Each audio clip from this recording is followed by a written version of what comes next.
بالله من شرور أنفسنا ومن سيئات أعمالنا من يهده الله فلا مضل له ومن يضلل فلا هادي له وأشهد أن لا إله إلا الله وحده لا شريك له وأشهد أن محمدا عبده ورسوله يا أيها الذين آمنوا اتقوا الله حق تقاته ولا تموتن إلا وأنتم مسلمون يا أيها الناس اتقوا ربكم الذي خلقكم من نفس واحدة وخلق منها زوجها وبث منهما رجالا كثيرا ونساء واتقوا الله الذي تساءلون به والأرحام إن الله كان عليكم رقيبا يا أيها الذين آمنوا اتقوا الله وقولوا قولا سديدا يصلح لكم أعمالكم ويغفر لكم ذنوبكم ومن يطع الله ورسوله فقد فاز فوزا عظيما أما بعد فإن خير الحديث كتاب الله وخير الهدي هدي محمد صلى الله عليه وسلم وشر الأمور محدثاتها وكل محدثة بدعة وكل بدعة ضلالة وكل ضلالة في النار أعوذ بالله من الشيطان الرجيم بسم الله الرحمن الرحيم ومكروا مكرا كبارا وقالوا لا تذرن آلهتكم ولا تذرن ودا ولا سواعا ولا يغوث ويعوق ونسرا وقد ضلوا كثيرا وقال سبحانه ومكروا ومكر الله والله خير الماكرين وقال سبحانه ويمكرون ويمكر الله والله خير الماكرين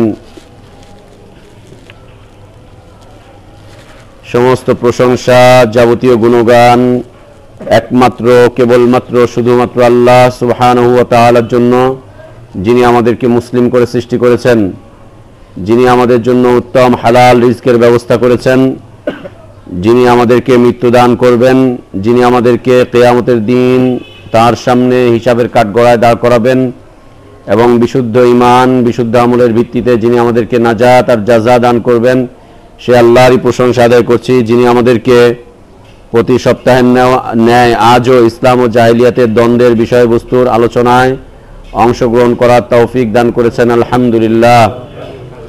অসংখ্য অগণিত সালাতু সালাম আমাদের প্রিয় নবী, প্রিয় রসুল, প্রিয় ইমাম, প্রিয় আদর্শ ব্যক্তিত্ব, একমাত্র আদর্শ কেন্দ্রীয় ব্যক্তিত্ব মুহাম্মদুর রাসূলুল্লাহ সাল্লাল্লাহু আলাইহি ওয়াসাল্লামের প্রতি।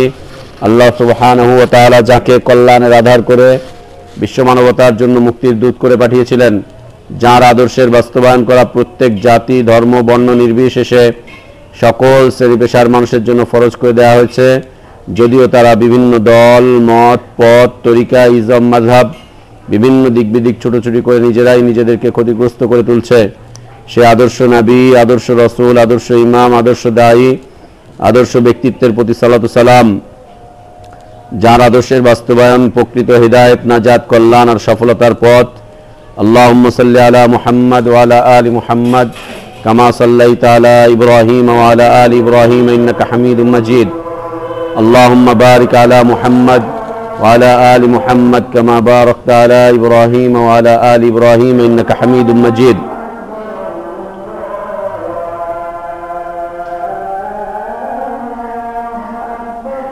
আল্লাহু আকবার, আল্লাহু আকবার।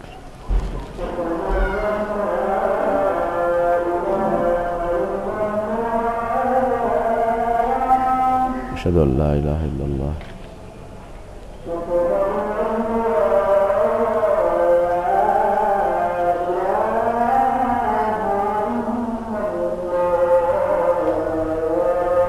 আশহাদু আল্লা ইলাহা ইল্লাল্লাহ।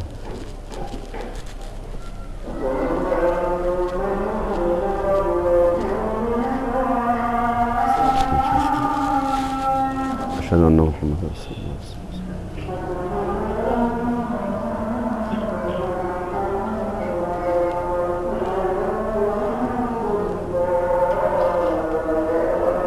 أشهد أن محمد رسول الله.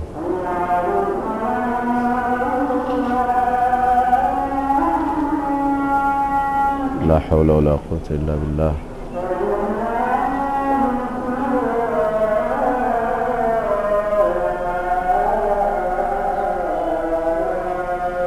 لا حول ولا قوة إلا بالله.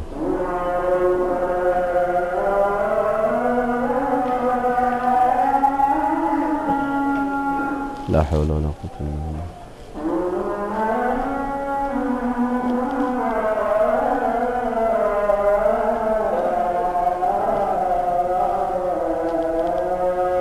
لا حول ولا قوة إلا بالله.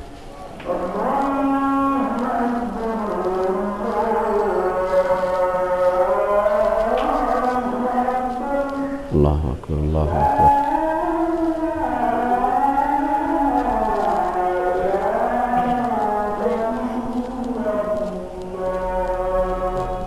لا إله إلا الله اللهم صل وبارك على محمد.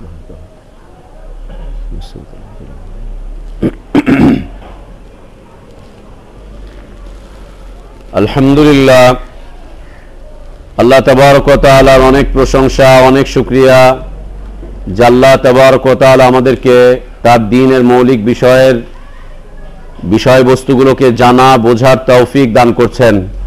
আল্লাহ যেন আমাদেরকে তার দ্বীনের মৌলিক বিষয়বস্তুগুলোর উপরে অটল অবিচল রাখেন, আল্লাহুম্মা আমিন। আল্লাহর আরো শুকরিয়া যে আল্লাহ তাবারক ওয়া তাআলা আমাদেরকে দ্বীন বিধ্বংসকারী বিষয়বস্তুগুলোকেও জানার তৌফিক দান করছেন। আল্লাহর কাছে আমাদের দোয়া, আমাদের চাওয়া, আল্লাহর কাছে আমাদের প্রার্থনা, আল্লাহ যেন আমাদেরকে দ্বীন বিধ্বংসকারী বিষয়বস্তুগুলো বা ইসলাম বিধ্বংসকারী বিষয়বস্তুগুলো থেকে আমাদেরকে হেফাজতে রাখেন, আমিন। যেভাবে জানার তৌফিক দান করছেন তার চাইতেও বেশি যেন এগুলোকে বর্জন করার তৌফিক আল্লাহ আমাদেরকে দান করেন, আল্লাহুম্মা আমিন। আজকে আমাদের ৭৬তম মতবাদ, ইসলাম ও জাহিলিয়াতের দ্বন্দ্বের আমাদের আলোকে ৭৬তম বিষয়বস্তু। আজকে ইসলাম ও জাহিলিয়াতের দ্বন্দ্বের প্রত্যেকটা মতবাদী খুব ঘৃণিত, প্রত্যেকটা মতবাদী খুব নিন্দিত, প্রত্যেকটা মতবাদী খুব কঠিন, ভয়াবহ, দুর্বিষহ। প্রত্যেকটা মতবাদী, এই মতবাদগুলো এক এক সময় এক এক আলোকে আসে। কখনো বক্তব্যের আলোকে আসে, কখনো বিবৃতির আলোকে আসে, কখনো বিশ্বাসের আলোকে আসে, কখনো এটা আমলের আলোকে আসে, কখনো আহ্বানের আলোকে আসে, কখনো কর্মসূচির আলোকে আসে।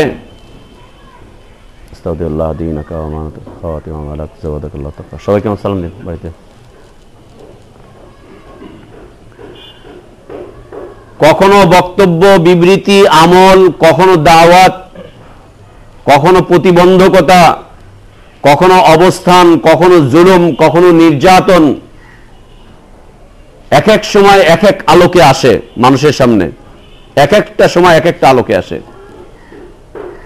কখনো কর্মসূচি, কখনো অবস্থান, যেই আলোকেই আসুক না কেন তাদের মূল বিষয়বস্তু হচ্ছে আল্লাহ ছাড়া অন্যের ইবাদতকে টিকিয়ে রাখা। যেই আলোকেই আসুক, বক্তব্যের আলোকে আসলেও বক্তব্যের মূল বিষয়বস্তু আল্লাহর ইবাদত যেন না হয়। বিবৃতির আলোকে আসলে বিবৃতির মূল বিষয়বস্তু থাকবে আল্লাহর ইবাদত যেন না হয়, আল্লাহর ইবাদত যেন না হয়। যদি কর্মসূচির আলোকে আসে তাহলে কর্মসূচির মূল বিষয়বস্তু হচ্ছে আল্লাহর ইবাদত যেন না হয়।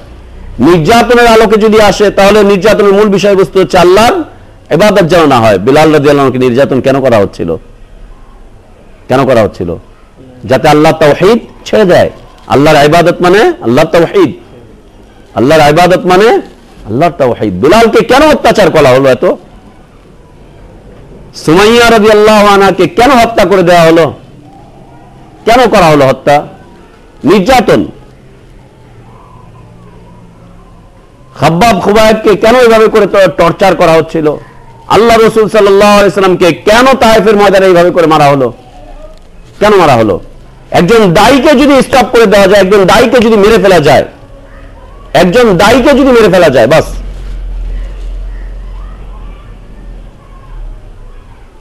নির্যাতনের আলোকে আসে, অত্যাচারের আলোকে আসে, নিন্দার আলোকে আসে, বক্তব্যের আলোকে আসে, বিবৃতির আলোকে আসে, অবস্থানের আলোকে আসে, যুক্তি পরামর্শের আলোকে আসে, কখনো কখনো দাওয়াতের আলোকে এসে থাকে। যেমন আমরা গত সপ্তাহে জাহিলিয়াতের দাওয়াতের বিষয়বস্তু নিয়ে উল্লেখ করছিলাম, তাই না? যে দাওয়াতের আলোকে জাহিলিয়াত চলে এসেছে, দাওয়াতের আলোকে এসেছে জাহিলিয়াত। দাওয়াত কিসের দাওয়াত? জাহিলিয়াতের দাওয়াত। জাহেলিয়াতের দাওয়াত কোন রূপে আসলো? আগে এসেছিল অজ্ঞতার রূপে, আর গত সপ্তাহে আসলো কিসের রূপে? জ্ঞানের রূপে। জ্ঞানের রূপে, জ্ঞানের রূপে যদি জাহেলিয়াতের দাওয়াত আসে, তাহলে আর জাহেলিয়াত বলবো কাকে আমরা?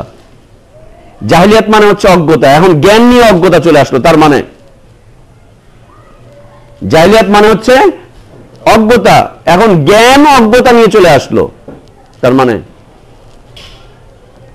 জ্ঞান আর অজ্ঞতা দুইটা বিপরীতমুখী জিনিস না? এখন জ্ঞানই অজ্ঞতা নিয়ে চলে আসলো, তার মানে বিষয়টা কি দাঁড়াবে তাহলে? বিষয়টা কি দাঁড়াবে তাহলে? যখন যেখানে যেই অবস্থায় যেমন করে সম্ভব প্রবেশ করা জাহেলিয়াত, তখন সেখানে সেই অবস্থায় প্রবেশ করে ফেলবে, তখন সেই অবস্থায় প্রবেশ করাবে যখন যেখানে মনে চাইবে। মূল বিষয়বস্তু হচ্ছে আল্লাহ তাওহীদের উপরে কেউ প্রতিষ্ঠিত না থাক, আল্লাহ তাওহীদ কেউ মানতে না পারুক, আল্লাহ তাওহীদ কেউ জানতে না পারুক, আল্লাহ তাওহীদের দিকে কেউ অগ্রসর হতে না পারুক, আল্লাহ তাওহীদ থেকে বিচ্যুত করো মানুষকে, বাধা প্রদান করো মানুষকে, বাধা সৃষ্টি করো আল্লাহ তাওহীদের ক্ষেত্রে, বাধা সৃষ্টি করো মানুষকে।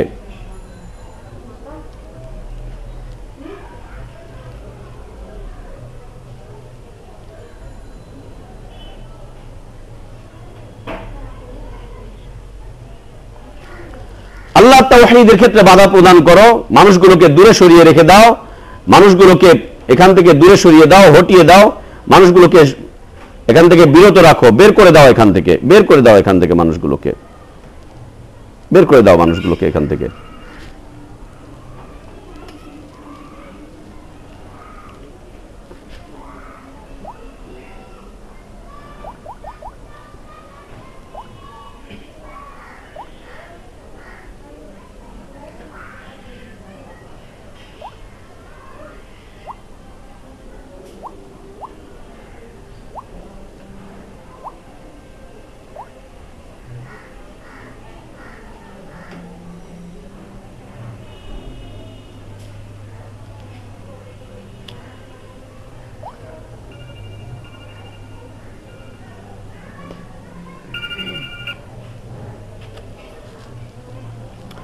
মূল বিষয়বস্তু হচ্ছে আল্লাহ তাওহীদ থেকে মানুষকে হটিয়ে দাও, মানুষকে দূরে সরিয়ে দাও, মানুষকে বিরত রাখো, মানুষকে এখান থেকে অনেক অনেক অনেক দূরে সরিয়ে দাও মানুষকে।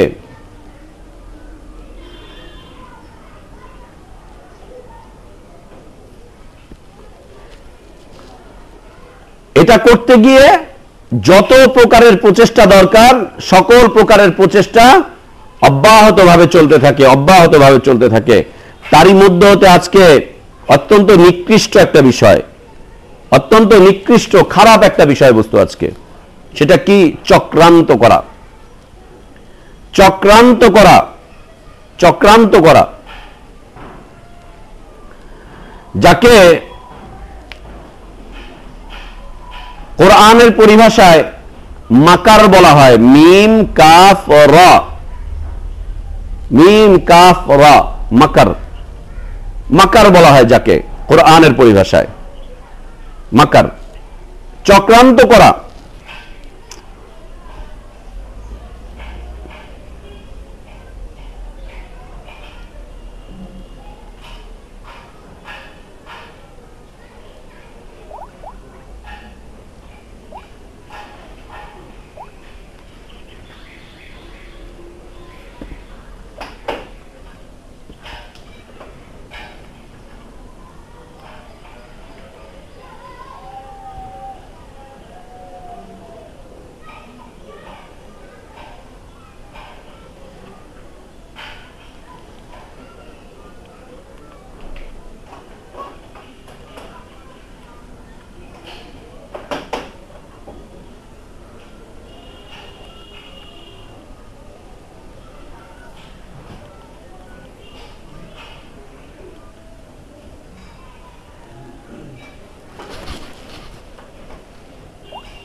তো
আরবিতে কোরআনুল কারীমের পরিভাষায় যাকে মাকার বলা হয়, মাকার, মাকার মানে হচ্ছে চক্রান্ত।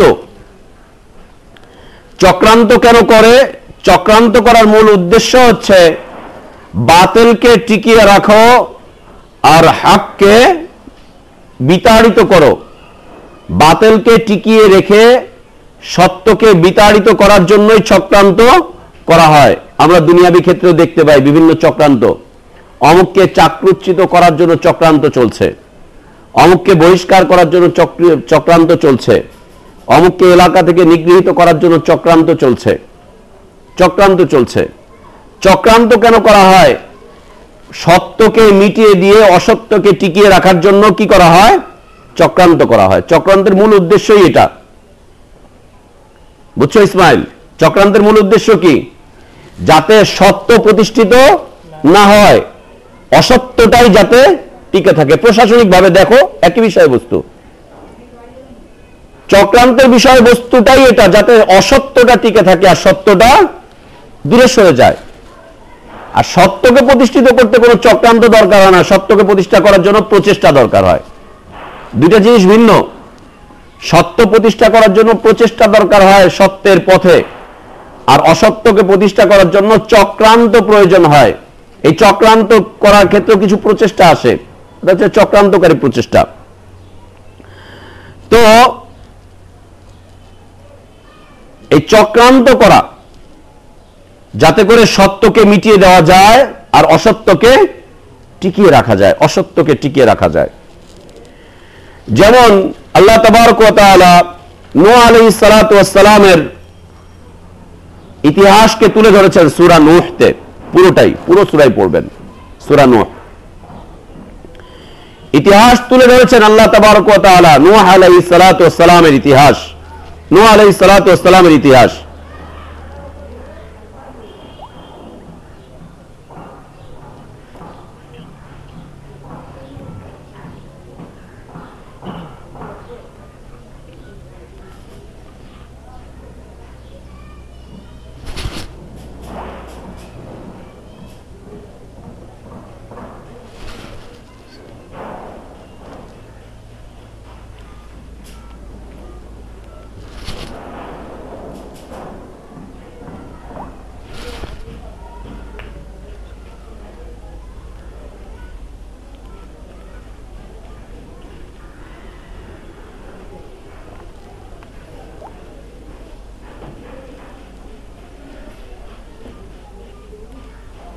তো আল্লাহ তাবারক ওয়া তাআলা নূহ আলাইহিস সালাতু ওয়াস সালামের ইতিহাস তুলে ধরেছেন কি? অমাকারু মাকরান কুব্বারা, অমাকারু তারা চক্রান্ত করলো, তারা সকলেই চক্রান্ত করলো, মাকরান চক্রান্ত করার মতো চক্রান্ত। কেমন চক্রান্ত? চক্রান্তের মতো চক্রান্ত। তার মানে যে চক্রান্তে তেমন করে ভুল ওরা, ত্রুটি বিচ্যুতি ওরা ছাড়েনি। চক্রান্ত করতে গিয়ে কোনো ত্রুটি করেনি, চক্রান্ত করতে গিয়ে কোনো ত্রুটি করেনি। ত্রুটি মুক্ত চক্রান্ত আর ত্রুটিযুক্ত চক্রান্ত দুইটা। তো ত্রুটি মুক্ত চক্রান্ত, চক্রান্ত করার মতো তারা চক্রান্ত করলো। এই চক্রান্ত করার মতো চক্রান্তটা কেমন ছিল? কুব্বার, অনেক বড় চক্রান্ত। কুব্বার, কবির, কুব্বার, কুব্বারন, বড় ধরনের চক্রান্ত করলো। চক্রান্ত করার মতো চক্রান্ত, আর সেটা শুধুমাত্র চক্রান্তই ছিল না, সেটা ছিল বড় ধরনের চক্রান্ত, বড় ধরনের চক্রান্ত, বড় ধরনের চক্রান্ত। চক্রান্ত দুইটা ক্ষেত্রে হয়ে থাকে, এক নম্বর দ্বীনি ক্ষেত্রে, আর একটা হচ্ছে দুনিয়াবী ক্ষেত্রে। দ্বীনি ক্ষেত্রে আর একটা হচ্ছে দুনিয়াবী ক্ষেত্রে। দুনিয়াবী ক্ষেত্রে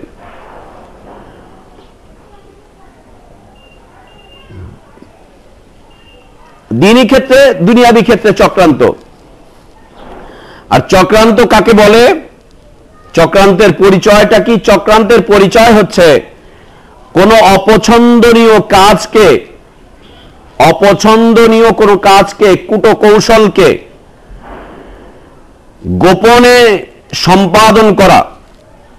অপছন্দনীয় কোনো কূটকৌশল, কাজকে, খারাপ কাজকে গোপনে সম্পাদন করাকে কি বলে? চক্রান্ত বলে, শরীয়ী পরিভাষায়। কোন অপছন্দনীয় কাজকে গোপনে সম্পাদন করা, কোন কাজ এর লক্ষ্যে পৌঁছাবার জন্য গোপনে কোন কাজ সম্পাদন করা, কোন কর্মসূচি গ্রহণ করা, কোন কার্য সম্পাদন করা গোপনে, একে শরীয়তের পরিভাষায় কি বলে? চক্রান্ত বলে। চক্রান্ত দুইটা ক্ষেত্রে হয়, একটা হচ্ছে দুনিয়াবি ক্ষেত্রে, আর একটা হচ্ছে দ্বীনি ক্ষেত্রে। দুনিয়াবি ক্ষেত্রে চক্রান্তের বিষয় তো আমাদের কাছে বলার অপেক্ষা রাখে না, তাই না? আমরা দেখতেই পাচ্ছি রাজনৈতিক চক্রান্ত, কি চক্রান্ত করে ওনাকে জেলে ফেলে দেওয়া হয়েছে, চক্রান্ত করে ওনার ক্ষমতা ওনার থেকে টেনে নিয়ে চলে যাওয়া হয়েছে, চক্রান্ত করে এটা করা হয়েছে, ওটা করা হয়েছে, সেটা করা হয়েছে। প্লিজ লাগবে না, পিছনে সবাইকে দিতে বলছে, ক্লাসে পরে দিবে, ক্লাসের সময় খাবে, কে পাঠাইছে? প্রিন্সিপাল সাহেব এখন রেখে আসো, বলো ক্লাসের পরে দিতে, নিয়ে যাও, বলো ক্লাসের পরে সবাই খাবে, খালি আমি রাখছি।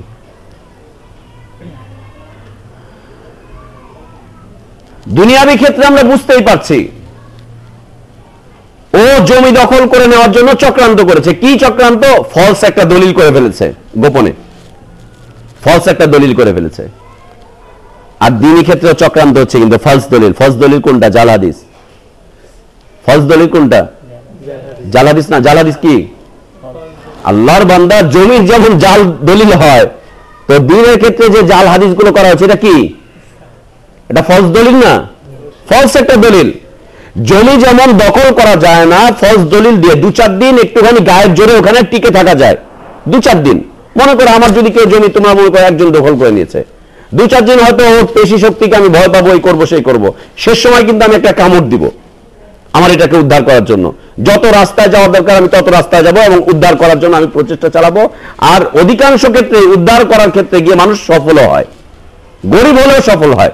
সে দেখে ছাড়ে যে কোত্থেকে কি হয়, কোত্থেকে কি হয়, দেখার চেষ্টা করে। এটা হচ্ছে দুনিয়ার ক্ষেত্রে ফলস দলিল। জমি 1 হাত জমি দখল করবে, এই জন্য ফলস একটা দলিল করে নিয়ে এসছে। 2 হাত জমি একটা দখল করবে, এই করবে, ওই করবে, সেই করবে, ফলস দলিল করে নিয়ে এসছে। ওইটা দিয়ে 2-4 দিন উনি কোন রকম ভাবে টিকে থাকার চেষ্টা করছে, এই করছে, সেই করছে, কিন্তু একটা পর্যায়ে তাকে কি করতে হয়? দখল ছেড়ে দিতে হয়। ও না ছাড়লে ওর ছেলে ছাড়বে, ওর ছেলে না ছাড়লে ওর পরবর্তী প্রজন্ম ছাড়বে, প্রয়োজন ওর বিল্ডিং ভাঙাবে সরকার। সরকার ভাঙাচ্ছে না মাঝে মাঝে, এই কাফরুল এলাকায় অনেক বাড়ি গাড়ি ভাঙা পড়ছে, ফলস দলিলের উপরে বিল্ডিং করে এমনি এমনি শুনে দাঁড়া করে রাখছে, ভাঙা পড়ছে। আমাদের আব্দুর রহমান ভাই যে 6 নম্বরের, ওদের 1.5 বিঘা জমির উপরে কাফরুল এলাকায় মানুষ বিল্ডিং টিল্ডিং সবকিছু করে রেডি হয়েছে, এখন ওটা নিয়ে মামলা টামলা চলতেছে। যদি আল্লাহ দিয়া দেয় একটা 8তলা 9তলা বাড়ি ভাঙা লাগবে, 1.5 বিঘা জমির উপরে 8তলা 9তলা বাড়ি ভাঙা লাগবে। ওই বেটাদের এখন কাপাকাপি শুরু হয়ে গেছে, আয়সা মিচুল করতে চেষ্টা করতেছে, ভাই কিছু দেই, এই দেই, সেই দেই। কিছু দিবা কি? বাড়ি ছেড়ে চলে যেতে হবে, কিছু দিবা কি? আবার তোমরা কিছু দিবা কি? এটা আমাদের 14 পুরুষের জমি, তোমরা এখানে কি করলা? আমরা তো আরেকজন থেকে কিনছি তো আমাদের কি হয়েছে? জমি তো আমার। যেতে হবে, ও যাবে, না হলে ওর ছেলে যাবে, না হলে ওর নাতি যাবে, একটা পর্যায়ে যাবে, একটা পর্যায়ে যাবে।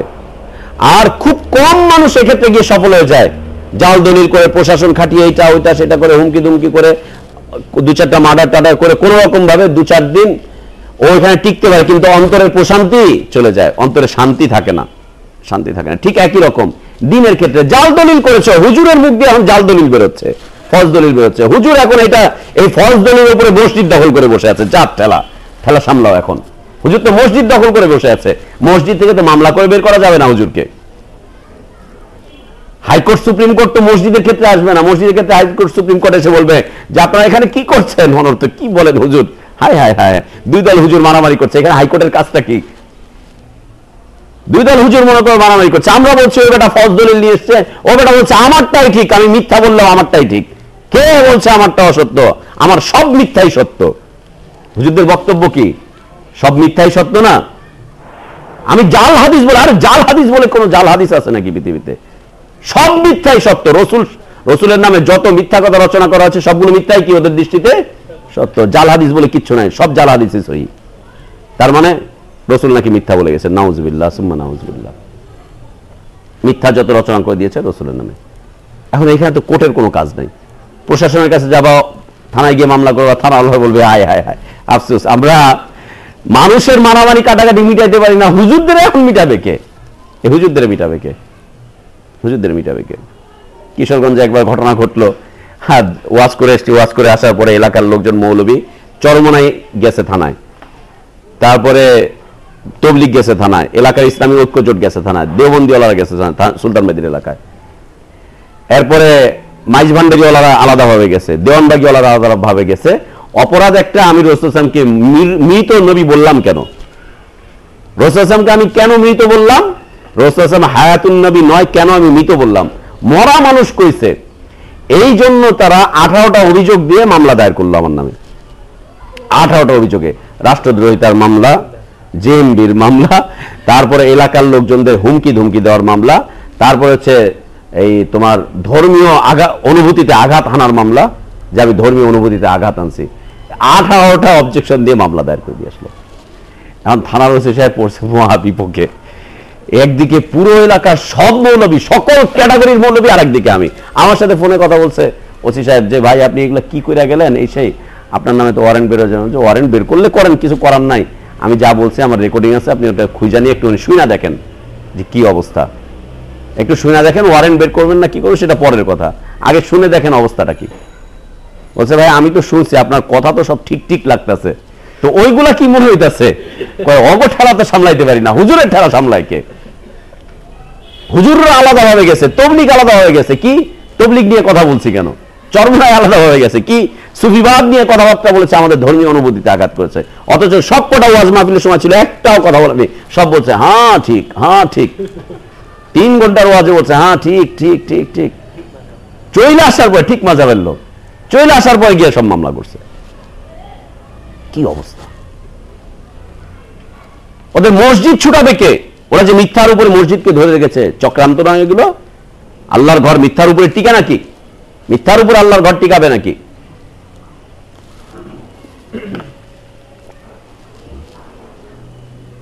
তো এই ফলস দলিল করছে, এই ফলস দলিল যত জায়গায় হচ্ছে সবগুলো জায়গায় দেখবে চক্রান্ত। জমির যে ভুয়া দলিল করে, জানিয়ে শুনিয়ে করে নাকি? জমির মালিককে বলে এই তোমার জমির কিন্তু আমি দলিল করে ফেলাইতেছি, ভুয়া দলিল তোমার দেখায় দিব আমি, বলছে আজকে পর্যন্ত শুনেছেন? গুপ্ত হত্যা যতগুলো হয়েছে এই পর্যন্ত দেশে, সেই আগে থেকে নিয়ে, প্রাচীন কাল থেকে নিয়ে গুপ্ত হত্যার যতগুলো চক্রান্ত হয়েছে, প্রকাশ্যে করছে নাকি? বেটা তোরে কিন্তু মারার চক্রান্ত করছি, তুই সাবধান থাক। না, যত চক্রান্ত সবগুলো কিসে হয়? গোপনে হয়, অত্যন্ত সংগোপনে করার চেষ্টা করা হয়, সংগোপনে করার চেষ্টা করা হয়।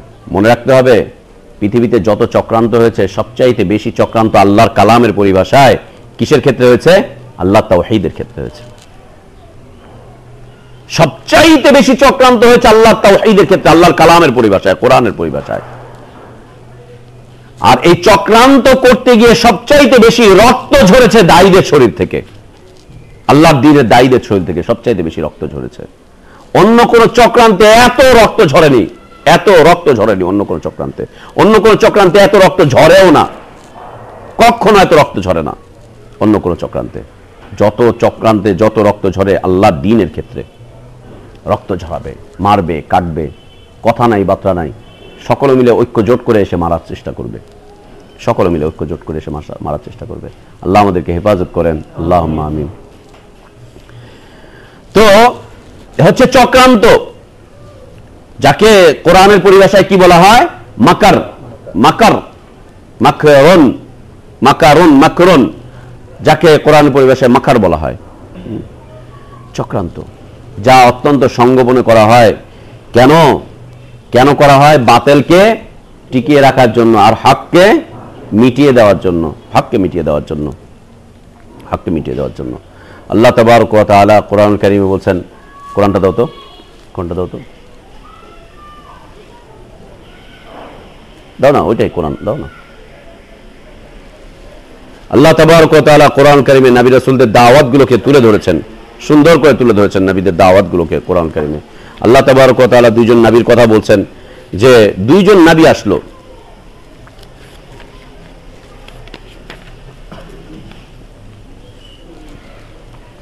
আল্লাহ তাবারক ওয়া তাআলা বলছেন অদরিব লাহুম মাসালান আসহাবাল কারিয়া, সূরা ইয়াসিন আয়াত নাম্বার 13, 14, 15, 16, 17, 18, 19, 20, 21 নম্বর আয়াত পর্যন্ত, 21, 22, 23, 24 নম্বর আয়াত পর্যন্ত। খুব সুন্দর আয়াত, যে 13 থেকে নিয়ে একেবারে 24, 25 নম্বর আয়াত পর্যন্ত। আল্লাহ তাবারক ওয়া তাআলা বলেন ওয়াদরিব লাহুম মাসালান আসহাবাল কারিয়া ইয জাআল মুরসালুন। ওয়াদরিব লাহুম, তাদের জন্য আপনি উপমা উপস্থাপন করেন, জনপদবাসীর জন্য তাদেরকে জানিয়ে দেন ইয জাআল মুরসালুন, যখন তাদের কাছে নবীগণ এসেছিলেন। ইয জাআল মুরসালুন, আপনি বর্ণনা করেন না, উপস্থাপন করেন না তাদের কথা, যখন তাদের কাছে নবী রাসূলগণ এসেছিলেন। মুরসালুন, রাসূলের বহুবচন মুরসালুন, যখন তাদের কাছে রাসূলগণ এসেছিলেন। রাসূলগণ এসে কি করেছিলেন? রাসূলগণের একটা ধারাবাহিকতা চলে এসেছিল আরব বিশ্বে। আরব বিশ্বে রাসূলগণের একটা কি ছিল? ধারাবাহিকতা ছিল। ফিলিস্তিন, ইরাক, তারপরে শাম, বাহরাইন, ইয়ামান, এই এলাকাগুলোতে প্রচুর নবী রাসূল এসেছিলেন। এইখানে জন্য দেখবা তুমি জাজিরাতুল আরব যেটাকে বলা হয়, জাজিরাতুল আরব মানে গালফের এরিয়া যেটাকে বলছে বর্তমান সময়। গালফ এরিয়াতে দেখবা অনেকগুলো এলাকা আছে আল্লাহর আযাবের এলাকা।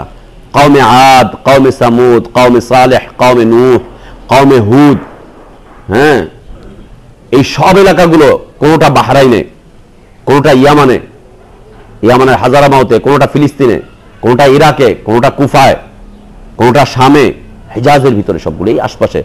আল্লাহ তাবারক ওয়া তাআলা মক্কার মুশরিকদেরকে শাসন করতে গিয়ে রাসূল সাল্লাল্লাহু আলাইহি ওয়াসাল্লামকে বলতে বলেছেন যে তোমরা তোমাদের চতুর্পাশে একটু তাকিয়ে দেখো তো, তোমরা ডান দিকে ব্যবসার জন্য সফর করে বেরোচ্ছ, ডান দিক থেকে 700-800 কিলোমিটার গেলেই তো ওখানে আযাবের এলাকা দেখতে পাচ্ছ না? এদিকে গেছো, ওইখানে আরেকটা আযাবের এলাকা, ওইখানে কওমে সামুদকে শেষ করা হয়েছে, ওইখানে কওমে হুদকে শেষ করে দেওয়া হয়েছে, ওইখানে কওমে সালেহকে শেষ করা হয়েছে, ওইখানে অমুক কওমকে, সব বাইতুল্লাহ হচ্ছে মিডলে, মাঝখানে, এর আশপাশ দিয়ে মোটামুটি 700-800-900 কিলোমিটারের ভিতরে এতগুলো কওমকে আল্লাহ তাবারক ওয়া তাআলা আযাব দিয়ে শেষ করে দিয়েছেন। নবীকে বলছেন তাদের কাছে উপমা উপস্থাপন করো, তাদেরকে বলো না তোমাদের আশপাশেই তো এই সমস্ত এলাকাগুলো, চোখে দেখো না? তোমরা চোখে দেখো না? তোমরা চোখে দেখছো না এগুলো? চোখে তোমরা দেখো না এগুলো, যে এগুলো কি হয়েছে এই সমস্ত এলাকাগুলোতে? এগুলো দেখো না তোমরা? এই যে আযাবের এলাকাগুলো, সালেহ আলাইহিস সালাতু ওয়াস সালামের কওমকে কিভাবে ধ্বংস করা হলো, আওয়াজ চলে আসলো, আওয়াজ পেয়ে তারা শেষ। কওমে আদকে একাধারে 7 দিন পর্যন্ত আল্লাহ তাবারক ওয়া তাআলা শীতল বাতাস দিয়ে দিলেন, এত ঠান্ডা বাতাস দিলেন যে লোকগুলো বরফ হয়ে এইভাবে দাঁড়িয়ে থাকলো, মরে গেছে। বরফ, ঠান্ডার চোটে বরফ হয়ে মরে গেছে। হিটার তো আর ছিল না তখন, আর হিটার থাকলেও আল্লাহর আযাবে কোনো কাজে দেয় না। আল্লাহর আযাব যখন আসে তখন হিটারে কোনো কাজে লাগে না, বরফ হয়ে গিয়েছে। তারা আওয়াজ করেছেন আল্লাহ তাবারক ওয়া তাআলা, আওয়াজে শেষ। ঠান্ডা বাতাস দিয়েছেন, ঠান্ডা বাতাসে শেষ। কাউকে গরম বাতাস দিয়েছেন, গরম বাতাসে শেষ। কাউকে বৃষ্টি দিয়েছেন, বৃষ্টিতে শেষ। কাউকে পাহাড় সহ উপরে উঠিয়েছেন, উপরে উঠে ছেড়ে দিয়েছেন, শেষ। কাউকে 2 পাহাড়ের মাঝখানে চাপা দিয়েছেন, শেষ। আল্লাহু আকবার। এমন ভাবে আওয়াজ করা হয়েছে, প্রশাসন যেমন সাউন্ড গ্রেনেড করছে, মানুষের কি হচ্ছে, কান টান সব ফেটে যাচ্ছে। তাও তো এটা অল্প স্বল্প, কানের পর্দা ফাটতে পারে, কিন্তু মানুষ মরছে না। তো কিছু সাউন্ড, যেমন যখন আমাদের বাংলাদেশের পরিভাষায় ঠাডা পইরা মরছে, তার মানে ঠাডা কিন্তু ওর শরীরে লাগেনি, ঠাডাটা ওর আশপাশে পড়েছে, আওয়াজের চোটে ওর এগুলো সব ফেটে গিয়ে ব্রেনে এখানে রক্তক্ষরণ হয়ে ও মারা গেছে। ঠাডায় পুড়ে ও মরে না, আওয়াজের চোটে ওর ব্রেনের রক্তক্ষরণ হয়ে মারা যায়। ঠাডা পুড়ে মরে গেছে আওয়াজের চোটে। আল্লাহ তাবারক ওয়া তাআলা একটা আওয়াজ পাঠিয়ে দিলেন শুধুমাত্র। এই আওয়াজের চোটে পুরো একটা কওম, একটা জাতি, পুরো জাতি, 2-4 জন মানুষ না, একটা জাতি। সুনামিতে কত মানুষ মারা গেল? প্রায় 2 লাখের মতো। 1990 সালে আমাদের যে জলোচ্ছ্বাস হয়েছিল সন্দ্বীপ এলাকাতে, কত মানুষ মারা গেল? প্রায় 2 লাখের মতো। একটুখানি পানিকে আদেশ করেছে, পানি একটু উপর দিকে উঠেছে, বাস শেষ। আল্লাহু আকবার। ওই পানি কিন্তু সারা বছর উপরে উঠতেছে, মানুষ মরে না। আবার ওই পানি একটুখানি উপরে উঠেছে, ব্যাস শেষ। আওয়াজ সারা বছর চলছে, মানুষ মরে না। আল্লাহর পক্ষ থেকে আওয়াজ এসেছে, মরে শেষ। বৃষ্টি সারা বছর হচ্ছে, মানুষ মরে না। আল্লাহর পক্ষ থেকে যখন আযাবের বৃষ্টি আসতেছে, সব শেষ হয়ে যাচ্ছে। আল্লাহ তাবারক ওয়া তাআলা বলেন ওয়াদরিব লাহুম মাসালান আসহাবাল কারিয়া, জনপদবাসীদের কাছে আপনি উপস্থাপন করেন একটা মিসাল। ইয জাআল মুরসালুন, যখন তাদের কাছে নবীদের ধারাবাহিকতা চলে এসেছিল। ইযা আরসালনা ইলাইহিম ইসনাইন, যখন তাদের কাছে দুইজন রাসূল এসেছিলেন। ইসনাইন, ইসনাইন মানে কত? দুই। ওয়াহিদ ইসনাইন না, ইসনাইন ইসনাইন। ইযা আরসালনা ইলাইহিম ইসনাইন, যখন আমি তাদের কাছে দুইজন রাসূলকে পাঠিয়েছিলাম। ফাকাযযাবু, তারা দুইজনকে কি করলো? মিথ্যা প্রতিপন্ন করলো, মিথ্যুক বলে দিল। ফাকাযযাবু ফাকাযযাবু মা ফাআজ্জাজনা বিসালিস, এরপর আমি তৃতীয় আরেকজনকে পাঠালাম। ক্বালু ইন্না ইলাইকুম মুরসালুন, তিনজন এসে বলল যে আমরা তিনজন আল্লাহর পক্ষ থেকে রাসূল হিসেবে এসেছি।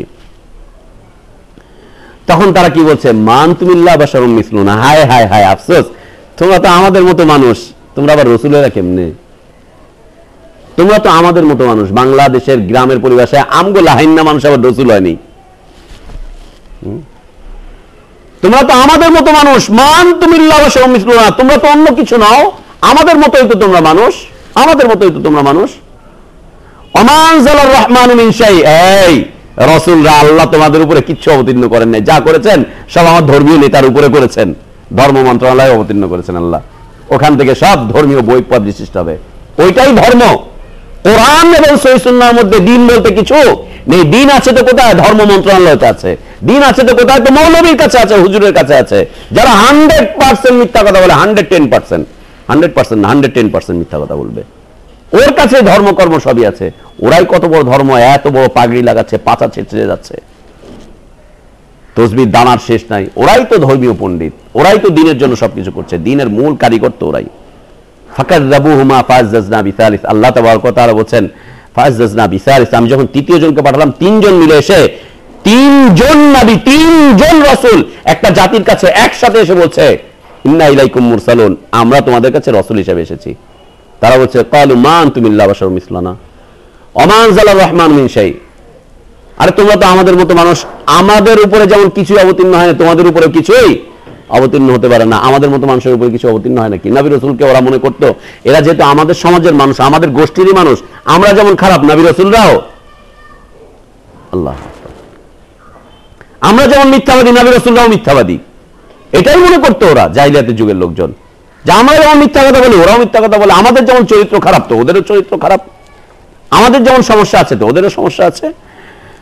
ইন আনতুম ইল্লা তাকযিবুন, তখন নবী রাসূলদেরকে এই তিনটা কথা বললো। এক নাম্বার, তোমরা আমাদের মতো মানুষ। দুই নাম্বার, তোমাদের উপরে কিছুই অবতীর্ণ হয়নি। তিন নাম্বার, ইন আনতুম ইল্লা তাকযিবুন, তোমরা তিনজন মিলে এখন মিথ্যা কথা বলছো। আগে তো একজন বলছিল আর দুইজন, এখন তিনজন মিলে মিথ্যা কথা বলছো।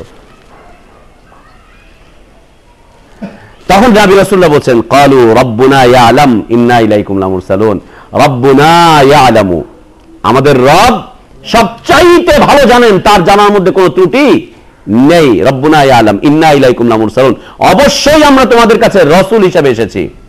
আমা আলাইনা ইল্লাল বালাগুল মুবিন, দেখো তোমরা আমাদেরকে মিথ্যা প্রতিপন্ন করো, এইটা ওইটা সেটা বলো, আমাদের আসলে কোনো কাজ নাই। ইল্লাল বালাগুল মুবিন, আমরা স্পষ্টভাবে মানুষের কাছে শুধুমাত্র পৌঁছে দিয়ে থাকি, বাস এটাই আমাদের কাজ, পৌঁছে দিয়ে থাকি। তখন তারা বলছে ক্বালু, এই চক্রান্ত শুরু হচ্ছে, এই যে চক্রান্ত, এখন চক্রান্ত, এতক্ষণ শুধু বলেছে, এখন চক্রান্ত। ক্বালু ইন্না তাতায়্যারনা বিকুম, এই তোমরা কিন্তু আমাদের মধ্যে, এই যে নবী রাসূল বলে তোমরা দাবি করতেছো, তোমরা হচ্ছে আমাদের মধ্যে তাতায়্যারনা বিকুম, এই নিয়ে এসেছো, কি বলে ওটা, কুলক্ষণ নিয়ে চলে এসেছো। এই সমাজের কুফল হচ্ছ তোমরা, এই সমাজের কুফল হচ্ছ তোমরা। তোমরা তো কুফা নিয়ে এসছো আমাদের কাছে। কুফা বুঝো না? কুফা কাকে বলে? কুলক্ষণ, কুলক্ষণ নিয়ে এসেছো। ক্বালু ইন্না তাতায়্যারনা বিকুম, আরে আমরা তো তোমাদের মধ্যে কুলক্ষণ দেখতে পাচ্ছি, মানে নবীরা কুলক্ষণ নিয়ে চলে এসেছে। আর কুলক্ষণ ওদের দৃষ্টিতে, ওদের কথা অনুযায়ী, ওদের মতো করে, ওদের ভাষাতে ওই কথা ঠিক। কেন? নবী রাসূলগণ যখনই এসেছে তখনই তাদের ধর্মীয় পণ্ডিতের, সকল ধর্মীয় পণ্ডিতগিরি কি হয়েছে? শেষ হয়ে গিয়েছে। নেতাদের নেতৃত্ব শেষ হয়ে গিয়েছে, কর্তাদের কর্তাগিরি শেষ হয়ে গিয়েছে, ছেলে আর বাবার মধ্যে বিভেদ সৃষ্টি হয়ে গেছে, পরিবারের মধ্যে বিচ্ছিন্নতা সৃষ্টি হয়ে গেছে। আজকে আমরা বিচ্ছিন্ন পরিবারে বসবাস করছি না? কি আসে, বিচ্ছিন্ন পরিবারের মতো বসবাস করছি না? একরকম তো তাই, আর বাস্তবতা ওইটা। আমার বাপের সাথে আমার মনের মিলতেছে না, আমার মায়ের সাথে আমার আদর্শের মিল খাচ্ছে না। বাপ চলছে এই পথে, আমি চলছি ওই পথে, আমার ভাই ব্রাদার সব চলছে টঙ্গির পথে, আমি চলে এসেছি মাদ্রাসার পথে। সব আজকে টঙ্গীর পথে। ফজিলত আর ফজিলত বস্তা নিয়ে গেছে, ভরে নিয়ে আসবে ওখান থেকে, ভরে নিয়ে আসবে ওখান থেকে। আল্লাহু আকবার। এত বড় জায়গার দোয়া কবুল না হয়ে পড়ে, যেখানে হিন্দু, খ্রিস্টান, বৌদ্ধ, মুসলমান সবাই আছে, সবাই মিলে একসাথে দোয়া করলে আল্লাহ আবার কবুল না করে পারে? একসাথে সবাই মিলে একজন বলতেছে ভগবান রে ভগবান, আরেকজন হচ্ছে ঈশ্বর রে ঈশ্বর, আরেকজন হচ্ছে গড রে গড, আরেকজন হচ্ছে আল্লাহ, আরেকজন হচ্ছে খোদা দে দে, না দিয়া পারে? সব যেখানে আছে, ধর্মনিরপেক্ষ আছে, জাতীয়তাবাদ আছে, তারপরে গণতন্ত্র আছে, সমাজবাদ আছে, কমিউনিস্ট আছে ওখানে, মুশরিক গুলো আছে ওখানে, নামাজিও আছে, বেনামাজিও আছে ওখানে, নারী পুরুষ আছে, তারপরে আবার কাপড় খোলা আছে, কাপড় পরাও আছে, সবই আছে ওখানে। সবকিছুর বিশ্বাসের যে সমাগম ঘটে সেটা কোথায়? টঙ্গীতে।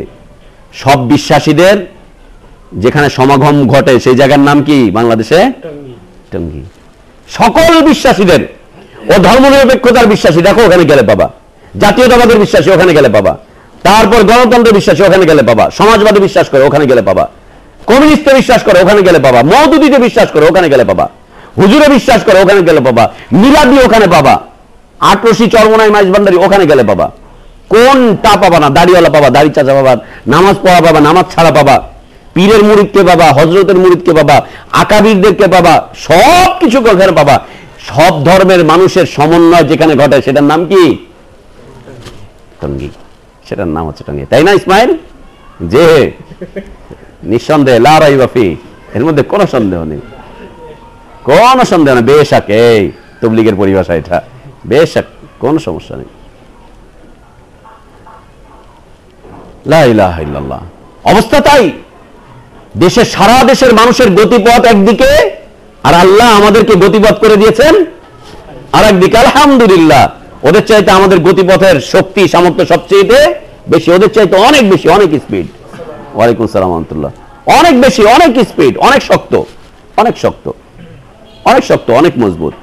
সারা দেশের গতিপথ একদিকে যাবে, মুমিন মুত্তাকিদের গতিপথ আর একদিকে চলে যাবে, অন্যদিকে থাকবে, সবসময় সবসময় অন্যদিকে থাকবে।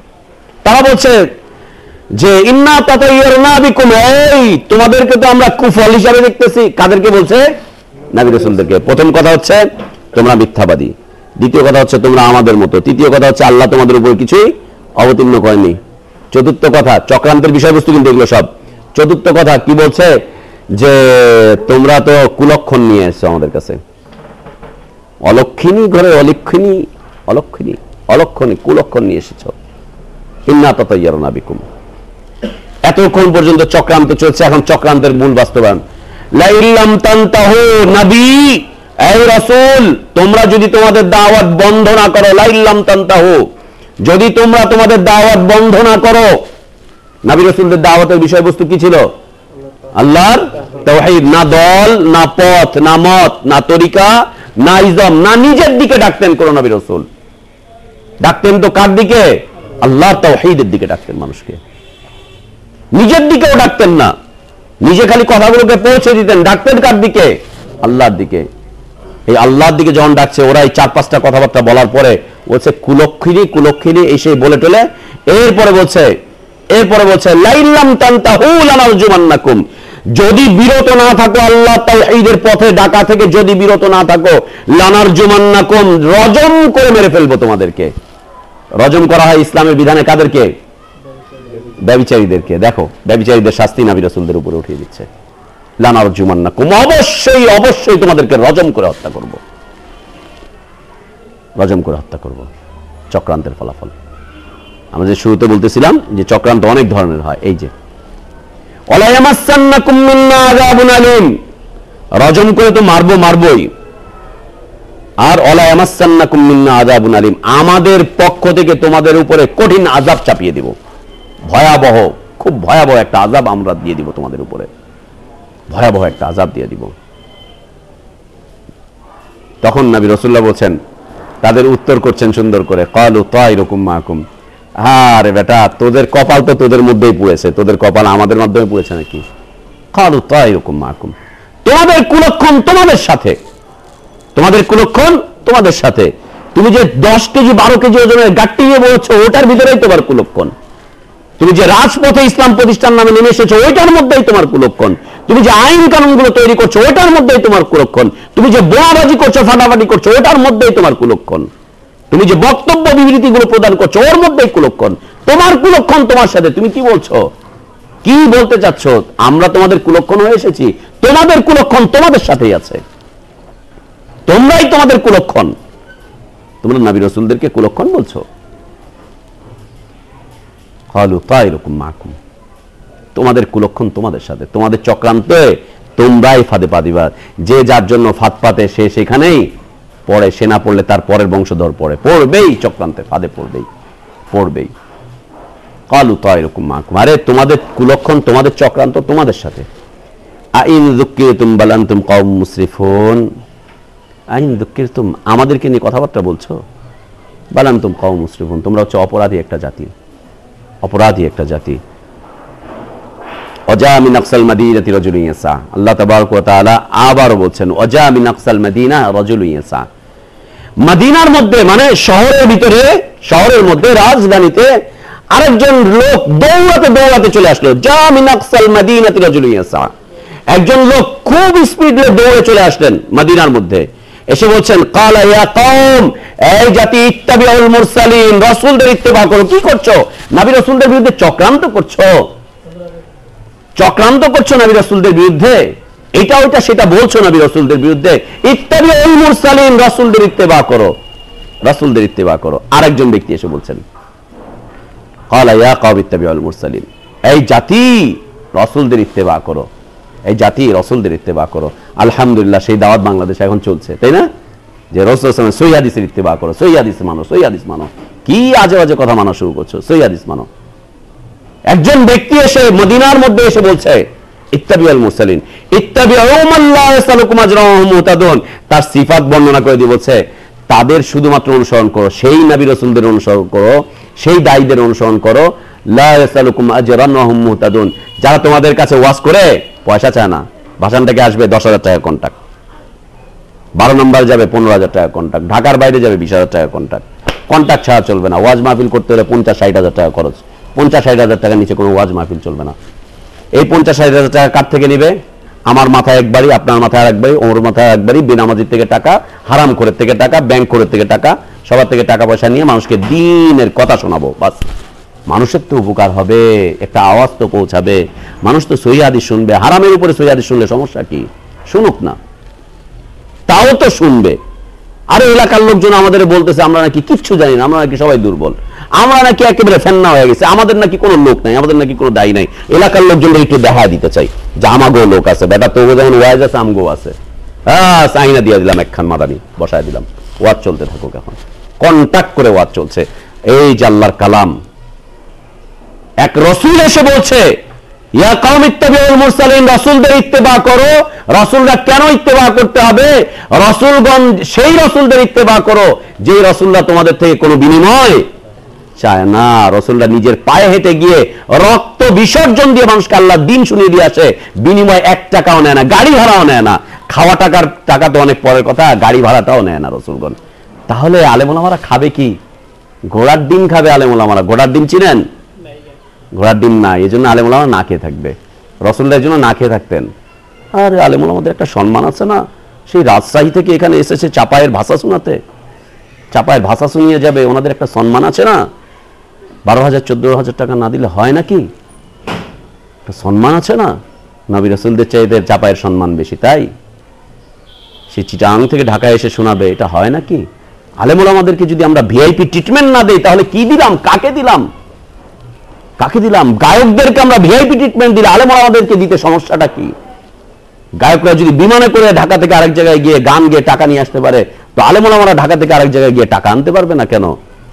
পারবে না। এই জন্যই যে নবী রাসূলরা পারেননি, তাই তোমরাও পারবে না, তাই তোমরাও পারবে না। এক নবীর বক্তব্যকে আল্লাহ তাবারক ওয়া তাআলা কোরআন কারীমে কোট করে শুনিয়ে দিচ্ছেন।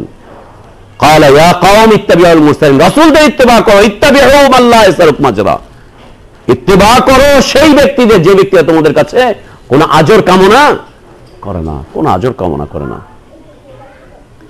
দিন প্রচার কোনোদিন পেশা বানিয়ে নিতে পারবে না আলেম ওলামাদেরকে। তাহলে আলেম ওলামারা খাবে কি? আলেম ওলামাদেরকে হাদিয়া দেন, কিন্তু হাদিয়াটা তার পেশা হতে পারবে না, ওইটা ছাড়া চলবেই না। কেন? কেন? খাবে কি? খাবে ঘোড়ার ডিম। ঘোড়ার যেমন ডিম নাই, ঘোড়ার যেমন ডিম নাই, বাতাস, আলেমুল আমার বাতাস খাবে। এই জন্যই মা আয়েশা বলতেন যে আমার ঘরে তিনটা চাঁদ চলে গিয়েছে, এই নবুয়তের ঘরে চুলার আগুন জ্বলেনি, চুলায় আগুন জ্বলেনি। আপনার হুজুরের ঘরে প্রত্যেকদিন আগুন জ্বলে, 6 তরকারি রান্না হয়, খাবারও ফেলে দেওয়া হয়। আল্লাহু আকবার, চক্রান্ত এটা।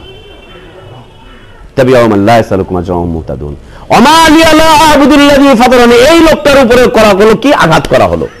যে লোকটা সেই কথাবার্তা বলছে, এই লোকটাকে এখন গলায় চিপে ধরা হলো, গলায় চিপে ধরা হলো, একে বদ্ধ করে রাখার চেষ্টা করা হলো, একে অফ করে দেওয়ার চেষ্টা করা হচ্ছে। তখন সে বলছে যে মা লি আলা আবুদ আল্লাযী ফাতারানি, কি হয়েছে আমার? তোমরা আমার বিরুদ্ধে চক্রান্ত করছো, কিন্তু আমার কি হয়েছে যে আমাকে যিনি সৃষ্টি করেছেন আমি তার ইবাদত করব না? কি হলো আমার? আমার কি হলো? কি বলছো তোমরা? তোমরা চক্রান্ত করছো, তোমাদের কুলক্ষণ তোমাদের সাথে আছে, থাক। তোমরা ইত্তেবা করবে না, করো না। তোমরা মানবে না, মেনো না, সেটা তোমাদের ব্যাপার। আমার কি হয়েছে? মা লি আলা আবুদ, আমার কি হলো যে আমি ইবাদত করব না? আল্লাযী ফাতারানি, যিনি আমাকে সৃষ্টি করেছেন। আল্লাযী ফাতারানি আল্লাযী খালাকানি, যিনি আমাকে সৃষ্টি করেছেন। ওয়া ইলাইহি তুরজাউন, এবং ওই দিকেই তোমাদেরকে ফিরে যেতে হবে, ওই দিকেই তোমাদেরকে ফিরে যেতে হবে। আমার কি হলো যে আমি তার ইবাদত করব না? আত্তাখিযু মিন দুনিহি আলিহা, তোমরা কি মনে করছো যে আমি আল্লাহকে ছেড়ে দিয়ে অন্য কাউকে ইলাহ রূপে গ্রহণ করে নিব?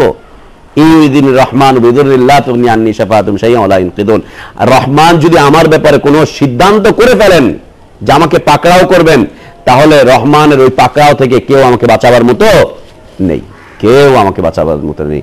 ইন্নী ইযাল লাফী যালালিম মুবিন, এই ব্যক্তি এসে বলছে, এই চক্রান্তকারীরা, আমি ধারণা করছি, আমি সিদ্ধান্ত নিয়েছি, আমি নিশ্চিতভাবে বলছি, লাফী যালালিম মুবিন, তোমরা সবাই স্পষ্ট গুমরাহির মধ্যে আছো। কেন চক্রান্ত করছো? কেন চক্রান্ত করছো? ইন্নী আমানতু বিরাব্বিকুম ফাসমাউন, ইন্নী আমানতু বিরাব্বিকুম, মনে রেখো যে অবশ্যই আমি ঈমান এনেছি তোমাদের রবের উপরে। ফাসমাউন, শুনে নাও। আমাকে রজম করবা করো, আমার গলা টিপবা টিপো, আমাকে বিরত রাখবা রাখো, তবে শুনে নাও, ভালো করে কান খুলে শোনো। আমানতু বিরাব্বিকুম, আমি ঈমান এনেছি তোমাদের রবের উপরে। কিল উদখুলুল জান্নাহ ক্বালা ইয়া লাইতা কওমি ইয়ালামুন বিমা গাফারা রাব্বি ওয়া জাআলনি মিনাল মুকরিমিন। এই করতে করতে এই লোকটাকে হত্যা করে দেওয়া হলো। এই যখন তার বক্তব্য, এই লোকটাকে হত্যা করে দেওয়া হলো। হত্যার সাথে সাথে তাকে আল্লাহ তাবারক ওয়া তাআলা বলেন, কিল উদখুলুল জান্নাহ, তুমি জান্নাতে প্রবেশ করো। এই লোকটা যখন জান্নাতে প্রবেশ করেছে, প্রবেশ করে বক্তব্য করছে, আল্লাহ সেই কথা তুলে ধরছেন। জান্নাতে প্রবেশ করে বলছে, ইয়া লাইতা কওমি ইয়ালামুন, আফসোস, আমার জাতি যদি জানতো যে আমাকে চক্রান্ত করে মেরে ফেলার কারণে আমি কি পেয়ে গিয়েছি, আমার জাতি যদি আজকে জানতো। যাদেরকে চক্রান্ত করে হত্যা করে দেওয়া হয়, তারা জান্নাতে জীবন্ত নিয়ামত পেতে থাকে। আল্লাহ তাবারক ওয়া তাআলা বলেন, ওদেরকে মৃত বলতে যেও না, ওদেরকে মৃত বলতে যেও না, ওদেরকে শাহিদ বলো। শাহিদ মানে সাক্ষী, আল্লাহর পথে ওরা সাক্ষী হয়ে দাঁড়িয়ে আছে। ওদেরকে মৃত বলতে যেও না, ওদের জন্য রিজিক রয়েছে, তোমরা বুঝতেই পারছো না। ওরা জান্নাতের আকাশে, ওরা জান্নাতে পাখি হয়ে ডানা মেলে উড়ে উড়ে বেড়ায়। পুরো জান্নাতে ওদের বিচরণের কোথাও নিষেধাজ্ঞা নেই। এই ব্যক্তিকে যখন হত্যা করে দেওয়া হয়েছে চক্রান্ত করে, এই ব্যক্তি ওখানে গিয়ে বলছে, ইয়া লাইতা কওমি ইয়ালামুন, আহা, আমার জাতি যদি জানতে পারতো যে আমাকে কি দেওয়া হয়েছে, বিমা গাফারা লি রাব্বি ওয়া জাআলানি মিনাল মুকরামিন, আমার রব আমাকে ক্ষমা করেছেন, আমাকে সম্মানিত স্থান দান করেছেন। চক্রান্ত করেছো তুমি, তোমার চক্রান্তে তুমি পড়ে গিয়েছো, তোমার কুলক্ষণের মধ্যে তুমি পড়ে গিয়েছো, আমার রব আমাকে ক্ষমা করে সম্মানের জায়গা দিয়ে দিয়েছেন। আল্লাহ তাবারক ওয়া তাআলা বলেন, ইয়া হাসরাতান আলাল ইবাদ মা ইয়াতিহিম মির রাসূলিন ইল্লা কানু বিহি ইস্তাহজিউন। আফসোস জাতির উপরে, আফসোস বান্দার উপরে, একজন নবী রাসূলকেও আমি পাঠাইনি যেই নবী রাসূলকে তারা চক্রান্ত করেনি, যে নবী রাসূলকে নিয়ে তারা চক্রান্ত করেনি, কষ্ট দেয়নি, হাসি ঠাট্টা করেনি, মজাক করেনি, ব্যঙ্গ বিদ্রুপ করেনি, মানে চক্রান্ত করেনি। আফসোস, আফসোস, আফসোস, আফসোস। আল্লাহু আকবার। চক্রান্ত খুব কঠিন একটা বিষয়, যেটা হয় সবসময় কিসে? গোপনে। কিসে হয়? গোপনে। কখনো কখনো এই গোপন বিষয়টা কখনো কখনো প্রকাশ্যে রূপ নিয়ে আসে। এই চক্রান্ত হচ্ছে দুই প্রকার।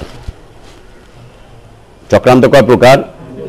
প্রথমত তো দিনের ব্যাপারে দুনিয়ার ব্যাপারে, মানে ওটা হচ্ছে চক্রান্ত হয় দুইটা ক্ষেত্রে, কিন্তু চক্রান্ত দুই প্রকার। একটা হচ্ছে মাকরুস সাইয়্যি, কোরআনের পরিভাষায় ইস্তিকবারান ফিল আরদি ওয়া মাকরুস সাইয়্যি, ইস্তিকবারান ফিল আরদি, অহংকার করেছে তারা জমিনের উপরে, ওয়া মাকরুস সাইয়্যি, এবং খুব খারাপ চক্রান্ত করেছে তারা, খুব খারাপ চক্রান্ত করেছে। এই যে খারাপ চক্রান্তের বিষয়বস্তু আমরা বলছিলাম এতক্ষণ পর্যন্ত, এটা হচ্ছে খারাপ চক্রান্ত, মাকরুস সাইয়্যি, খারাপ চক্রান্ত। এইটা হয় হচ্ছে মানুষের পক্ষ থেকে, মানুষের পক্ষ থেকে এটা হয়ে থাকে, মানুষের পক্ষ থেকে এটা হয়ে থাকে। কি, নূহ আলাইহিস সালাতু ওয়াস সালাম যখন পৃথিবীতে আসলেন, পৃথিবীর প্রথম রাসূল, তাই না? প্রথম রাসূল কে? নূহ আলাইহিস সালাতু ওয়াস সালাম। তিনি যখন আসলেন, আসার পরে জাতিকে বলছেন, ইয়া কওমি আবুদুল্লাহ মা লাকুম মিন ইলাহিন গায়রু, ওই জাতি কি হলো তোমাদের, কেন গায়রুল্লাহর ইবাদত করছো, এক আল্লাহর ইবাদত কেন করছো না, আল্লাহ তাওহীদে কেন অংশীদার সাব্যস্ত করছো, কেন আল্লাহর ইবাদতের ক্ষেত্রে তোমরা তোমাদের বাপ দাদাদেরকে দাঁড় করিয়েছো, কেন আল্লাহর ইবাদতের ক্ষেত্রে তোমরা নবী রাসূলদেরকে দাঁড় করিয়ে দিয়েছো, কেন আল্লাহর ইবাদতের ক্ষেত্রে তোমরা ওলি আউলিয়া পীর বুজুর্গ গাউস কুতুব যেটাই বলো না কেন, আউলিয়া আল্লাহ সালেহিন যেটাই বলো না কেন, কেন আল্লাহ এবং বান্দা এই দুইটার মাঝখানে কেন তাদেরকে দাঁড় করিয়ে রেখেছো, তুমি আর তোমার রব এর মাঝখানে কেন এদেরকে সালেহিনদেরকে কেন দাঁড় করিয়েছো, এই আউলিয়া আল্লাহ সালেহিনদেরকে কেন দাঁড় করিয়েছো? নূহ আলাইহিস সালাতু ওয়াস সালাম এসে প্রশ্ন করছেন, এবং প্রত্যেক নবী রাসূল এসে এই প্রশ্ন করে গিয়েছেন, ইয়া কওমি আবুদুল্লাহ মা লাকুম মিন ইলাহিন গায়রু, জাতি কি হলো তোমাদের, কেন তোমরা গায়রুল্লাহর ইবাদত করো, আল্লাহর সাথে কেন শরীক করো, অংশীদার সাব্যস্ত করো, কি হয়েছে তোমাদের? মাজারে কেন যাও, দরগায় কেন যাও, খানকায় কেন যাও, পীরের কাছে কেন যাও, পা কেন চাটো, দরগার মাটি কেন চাটো, কচ্ছপের ইবাদত কেন করো, মূর্তির ইবাদত কেন করো, আর সিংহ আর গরু ছাগলের ইবাদত কেন করো, কুত্তা বিলাইয়ের ইবাদত করার দরকারটা কি? কি হলো তোমাদের? তোমাদেরকে আল্লাহ তাআলা মানুষ বানিয়েছেন, আর তুমি কিনা কুত্তা বিলাইয়ের গিয়ে ইবাদত করো, তুমি কিনা মানুষ হয়ে মানুষের ধর্ম মানো, মানুষ হয়ে তুমি মানুষের আনুগত্য স্বীকার করো, কি হলো তোমাদের? জাতি কি হলো তোমাদের? মা লাকুম মিন ইলাহিন গায়রু ইন্নী আখাফু আলাইকুম আযাবা ইয়াউমিন আলীম, আমি ভয় পাচ্ছি তোমাদের উপরে যে কঠিন আযাব তোমাদের কাছে চলে আসবে, কঠিন আযাব তোমাদেরকে গ্রাস করে দিবে, ভয় পাচ্ছি আমি। নূহ আলাইহিস সালাতু ওয়াস সালাম যখন আসলেন, বলার পরে জাতি এই একই কাজগুলো করলো। কি, নূহ আলাইহিস সালাতু ওয়াস সালামকে বলছে, নূহ তুমি তো আমাদের মতো মানুষ। প্রত্যেক নবী রাসূলকে এই কথাটা শুনতে হয়েছে, প্রত্যেক নবী রাসূলকে এই বচন শুনতে হয়েছে। এটা হচ্ছে বচন, বাণী অর্চনা। এটা বাণী অর্চনা চলছে না শেষ হয়েছে? বাণী অর্চনা শেষ হয়েছে, সরস্বতী পূজা শেষ হয়েছে, বাণী অর্চনা শেষ হয়েছে। হ্যাঁ, এই যে 2-3 দিন আগে বাণী অর্চনা হলো না, বাণী অর্চনা প্রত্যেক নবী রাসূলকে এই বাণী অর্চনা শোনাইছে তারা। বাণী অর্চনা কি? আরে তোমরা তো আমাদের মতো মানুষ, কি আমারও হাড্ডি আছে তোমারও হাড্ডি আছে, আসলেও তাই, আমারও মাংস আছে তোমারও মাংস আছে, তাই আমিও বিয়ে শাদী করছি তুমিও তো বিয়ে শাদী করো, আমিও খাই দাই তুমিও খাওয়া দাওয়া করো, আমারও পোলাপাইন আছে তোমারও পোলাপাইন আছে, আমারও বউ আছে তোমারও বউ আছে, আরে আমিও রাত্রে ঘুমাই তুমিও রাত্রে ঘুমাও, আমিও দিনে জায়গা থাকি তুমিও দিনে জায়গা থাকো, আমি মাঠে ঘাটে কাজ করি তুমিও মাঠে ঘাটে কাজ করো, আরে তুমি তো আমাদের মতো মানুষ। প্রত্যেক নবী রাসূলকে এই বাণী অর্চনা শোনানো হয়েছে। বাণী অর্চনা তো ওরাই শোনায়, প্রত্যেক নবী রাসূলকে বাণী অর্চনা শোনানো হয়েছে। আর মানে এদেশের মানুষের সৌভাগ্য, এখন প্রত্যেক মুসলিম স্কুলগুলোতে ধর্মীয় শিক্ষক যারা আছে তারা এখন বাণী অর্চনা শোনেন, আরামসে বাণী অর্চনা শোনেন। স্কুলগুলোতে যখন প্রোগ্রামগুলো হয়, এই প্রোগ্রামগুলোতে প্রথমে কোরআন পাঠ করবে, তারপরে ত্রিপিটক পাঠ করবে, তারপরে বেদ পাঠ করবে, তারপরে বাইবেল পাঠ করবে। ওইখানে ধর্মীয় শিক্ষক আছে, ইমাম সাহেব আছে, প্রিন্সিপাল আছে, সবাই আছেন, সবাই বসে বসে। আমি একবার বাংলা স্কুলে গেছি, আমার বড় ভাই বাংলা স্কুলের ধর্মীয় শিক্ষক, মিরপুর বাংলা উচ্চ বিদ্যালয়। তো ওদিন যেন কি প্রোগ্রাম চলতেছে, আমি ঢুকছি একটু মাইনাস করবো আর কি, মাইনাস করার জন্য ঢুকছি। ঢুইকা দেখি যে মাশাআল্লাহ বিশাল স্টেজ মিস্টেজ সব করা, ওইখানে হুজুর মুজুর সব বসা, ওইখানে দেখি কি বেদ পাঠ করতেছে। তো দেখলাম আমার ভাইজান এখানে বসা আরামসে শুনতেছে। দেওবন্দি হুজুর আলেম মুফতি শেওড়াপাড়া এক মসজিদের খতিব বৈশা শুনতেছে। হ্যাঁ, মানে আমি দেখে চিন্তা করলাম মাশাআল্লাহ উনি কোরআনের চাইতে বেশি বেদ বুঝতেছে। সব শোনো, সব শুনতে হবে, বাণী অর্চনা না শুনলে যাবে কোথায়? না হলে মুসলিমদের ভার্সিটির ক্যাম্পাসে বাণী অর্চনার স্টেজ ওঠে কেন? মুসলিমদের কলেজগুলোতে বাণী অর্চনার স্টেজ ওঠে কেন? স্কুলগুলোতে বাণী অর্চনা উঠবে কেন? ওখানে বেদ কেন পড়ানো হবে? ওখানে বাইবেল কেন পড়ানো হবে? বাইবেলের বাণী ওখানে কেন শোনানো হবে? কেন শোনানো হবে? ওরা কোরআনের বাণী শুনতে পায় না? কেন ওখানে শোনানো হবে? কেন শোনানো হবে? আল্লাহ না করে কদিন পরে না টঙ্গিতেও শোনানো শুরু হয়েছে। যেহেতু সব ধর্মের মানুষ এখানে আসে, তো টঙ্গিতে ওখানে গেলেই বা সমস্যা কি? ওখানে গেলেই বা সমস্যা কি? ওরা ঈশ্বর ঈশ্বর বলে ডাকে, আর এরা আয় খোদা দে দে, ইয়া খোদা দে দে, খোদা খোদা বলে ডাকছে, ওরা ঈশ্বর বলবে ডাকছে, সমস্যা কি? আর সব ধর্মের মানুষ যেহেতু এখন দোয়ায় সামিল হচ্ছে, ভবিষ্যতে যদি দোয়া করার ক্ষেত্রে সামিল হয়ে যায়, সমস্যা কি? অসুবিধা কি? আল্লাহ মাফ করে, সেদিন যেন আল্লাহ আমাদেরকে না দেখান। আমিন। এই বক্তব্য, এই কথাটুকু মাথায় রাখবা, এই কয়েকটা কথা। এক নম্বর হচ্ছে যে তোমরা তো আমাদের মতো মানুষ। আরে আমাদের আর তোমাদের মধ্যে পার্থক্য কি? তার মানে একটু আগে যেটা বললাম, আমরা অপরাধ করি, তোমরা তো আমাদের। আরে আমার বাপের 5টা ছেলে, 5 ছেলের মধ্যে 4 জনই মনে করো যে 3 নাম্বারই করে। এই 4 জনের 5 জনের মধ্যে 4 জনই 3 নাম্বার করে, আর একটা ছেলে যখন ভালো হয়ে যায় তখন এই 4 জন মিলে ওটারে খোঁচায়। হ্যাঁ দেখছি না, সাধু হইছো না? 52টা বিড়াল খায়, এখন তুমি সাধু হয়ে বয়ে দিছো। 52 কবুতর খায়, এখন তুমি বিড়াল সাধু হয়ে বয়ে এসে খোঁচাতে থাকে। হ্যাঁ, ওই দেখছি না আজীবন কি করছে না করছে, আজীবন কি করছে না করছে, মহল্লায় কি করছে, চুরি করে খাইছে, মুরগি খাইছে, ডাব খাইছে। আরে মুরগি খাইছে, ডাব খাইছে তো কি হয়েছে? এখন তো বেচারা ভালো হয়ে গেছে, তাই না? যখন ডাব খাওয়ার তখন খাইছে, এখন তো বেচারা ভালো হয়ে গেছে। খোঁচা মারবে, তুই তো আমাদের মতো মানুষ, তুই তো আমাদের মতো মানুষ। মুসা আলাইহিস সালাতু ওয়াস সালামকে এই বিষয়ে সবচেয়ে বেশি খোঁচা মারা হয়েছে। ওই যে একটা কিপ্তিকে থাপ্পড় মেরেছিল, মারা গিয়েছিল, এই খালি খোঁচাইতো।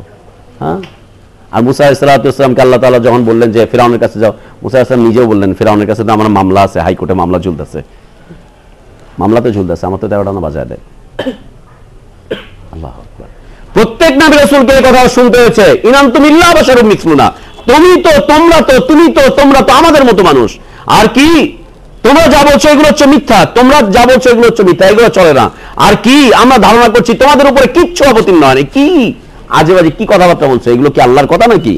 কিছুই অবতীর্ণ হয় নাই, অন্য কিছু থাকলে নিয়ে আসো। আর কি তোমরা আমাদের কাছে কুলক্ষণ নিয়ে চলে এসেছো, কুলক্ষণ নিয়ে এসেছো আমাদের কাছে, কুলক্ষণ নিয়ে এসেছো আমাদের কাছে। আল্লাহ তাওহীদ না বোঝা পর্যন্ত আকীদা বোঝা সম্ভব না। সালাত যত সুন্দরী হোক, আল্লাহ তাওহীদ না বোঝা পর্যন্ত ইসলাম বোঝা সম্ভব না।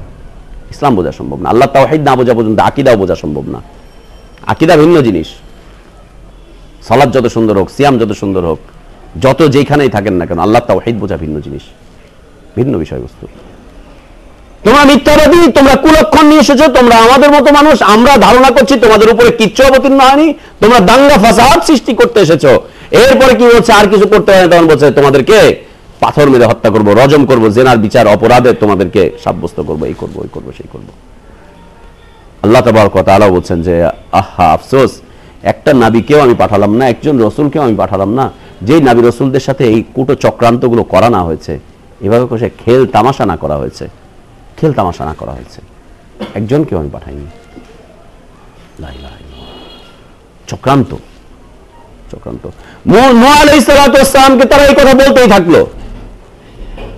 নূহ আলাইহিস সালাতু ওয়াস সালাম যখন তাদেরকে বললেন যে কি হলো তোমাদের, কেন করছো এগুলো, কেন খাজা গাজা মূর্তি পেশাব এটা ওইটা সেটা এগুলোর কেন করছো? কাপড় পরা, কাপড় ছাড়া, ল্যাংটা, উলঙ্গ, ময়লা বাবা, পীর বাবা, গাজা বাবা, মদ বাবা, উইস্কি বাবা, এত বাবার তোমাদের দরকারটা কি? আউলিয়া আল্লাহ সালেহিনদের ইবাদত করার দরকারটা কি? মাঝখানে একজনকে মিডলম্যান মানার দরকারটা কি তোমাদের? সোজা আল্লাহর ইবাদত করো না, মাঝখানে একজনকে কেন নিয়ে এসেছো? এই যখন জাতির সামনে খোলাখুলি বক্তব্য করা শুরু করেছেন, তখনই তারা চক্রান্ত শুরু করে দিল। আল্লাহ তাবারক ওয়া তাআলা তাদের চক্রান্তটাকে কঠিনভাবে বর্ণনা করছেন, অমাকারু মাকরান কুব্বারা। তারা চক্রান্ত করলো, চক্রান্ত করার মতো চক্রান্ত, আর বড় ধরনের চক্রান্ত করলো নূহ আলাইহিস সালাতু ওয়াস সালামের বিরুদ্ধে, বড় ধরনের চক্রান্ত করলো। চক্রান্ত করে তারা একটা বক্তব্য উপস্থাপন করলো, জাতিকে সবাইকে একসাথে দাঁড় করালো, পল্টন ময়দানের মতো সংবাদ সম্মেলন করবে, জানিয়ে দিচ্ছে এখন জাতিকে সামনের দিনে, আগামী দিনের দিক নির্দেশনা, দিক নির্দেশনা, আগামী দিনে কি চলবে, আন্দোলন কিভাবে হবে, জাতিকে সবাইকে ডেকে দিয়ে নির্বাচনের পর একটা দিক নির্দেশনা আসলো না, আগামীতে কি করব, যাই হোক যা করবে করবে, দিক নির্দেশনা দিচ্ছে। কি ওয়াকালু, তারা বলল, নেতারা বলল, লা তাযারুন্না আলিহাতাকুম, আল্লাহর বিপরীতে তোমাদের যত ইলাহ আছে, যত মাবুদ আছে, সেটা আউলিয়া আল্লাহ হোক, সালেহিন হোক, নেককার হোক, পীর হোক, বুজুর্গ হোক, আকাবির হোক, ওলি হোক, আউলিয়া হোক, আবদাল হোক, কাপড় পরা হোক, ল্যাংটা হোক, যেটাই হোক না কেন, ও গাঁজা খাক আর ও মালা পড়ুক, ও ল্যাংটা পরে থাকুক, যাই থাকুক না কেন, লা তাদারুন্না, অসম্ভব কথা, সেগুলোকে ছাড়বা না, কখনো ছাড়বা না সেগুলোকে। ওই ইলাহ একটাকেও তোমরা ছাড়বা না। নূহ বললেই কি খালি হয় নাকি? নূহ বললেই কি চলে নাকি? আমরাও মানুষ, নূহ মানুষ, আমাদের মতো আমরাও চলছি, নূহ চলতেছে। খবরদার নূহের কথা শুনে তোমরা তোমাদের একটা ইলাহ কেউ ছাড়বে না, একটাকেও ছাড়বে না। লা তাদারুন্না আলিহাতাকুম, একটাকেও ছাড়বে না। এরপরে আবার স্পেশাল আরো 5-6টা নাম বলে দিল। প্রথমে বলছে একটাকেও ছাড়বে না, এরপরে স্পেশালি আরো 5 জনের নাম বলে দিচ্ছে। স্পেশালি 5 জনের নাম কি? ওয়ালা তাদারুন্না ওয়াদ্দান, খবরদার ওয়াদ নামক মূর্তিকে ছাড়বা না। ওয়ালা তাদারুন্না ওয়াদ্দান, খবরদার ওয়াদ নামক মূর্তিকে ছাড়বা না। ওয়ালা সুয়ান, সুয়া নামক মূর্তিকে ছাড়বা না। ইয়াগুসকে তোমরা ছাড়বা না, ইয়াউককে তোমরা ছাড়বা না, নাসারকে তোমরা ছাড়বা না, খবরদার ছাড়বা না। একটা মূর্তিকেও ছাড়বা না, একটা মাবুদকেও ছাড়বা না।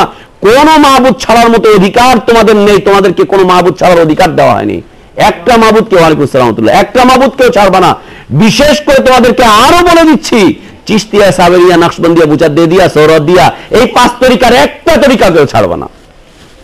নেন, নূহ আলাইহিস সালাতু ওয়াস সালামের কওম 5 জন মাবুদের কথা বলেছে, আর বাংলাদেশে 5টা তরিকার উপরে সুফিবাদ চলছে। চিশতি, সাবেরি, নকশবন্দি, মুজাদ্দিদি, সোহরাওয়ার্দি। কত মিল জাহিলিয়াতের সাথে, জাহিলিয়াতের কত মিল।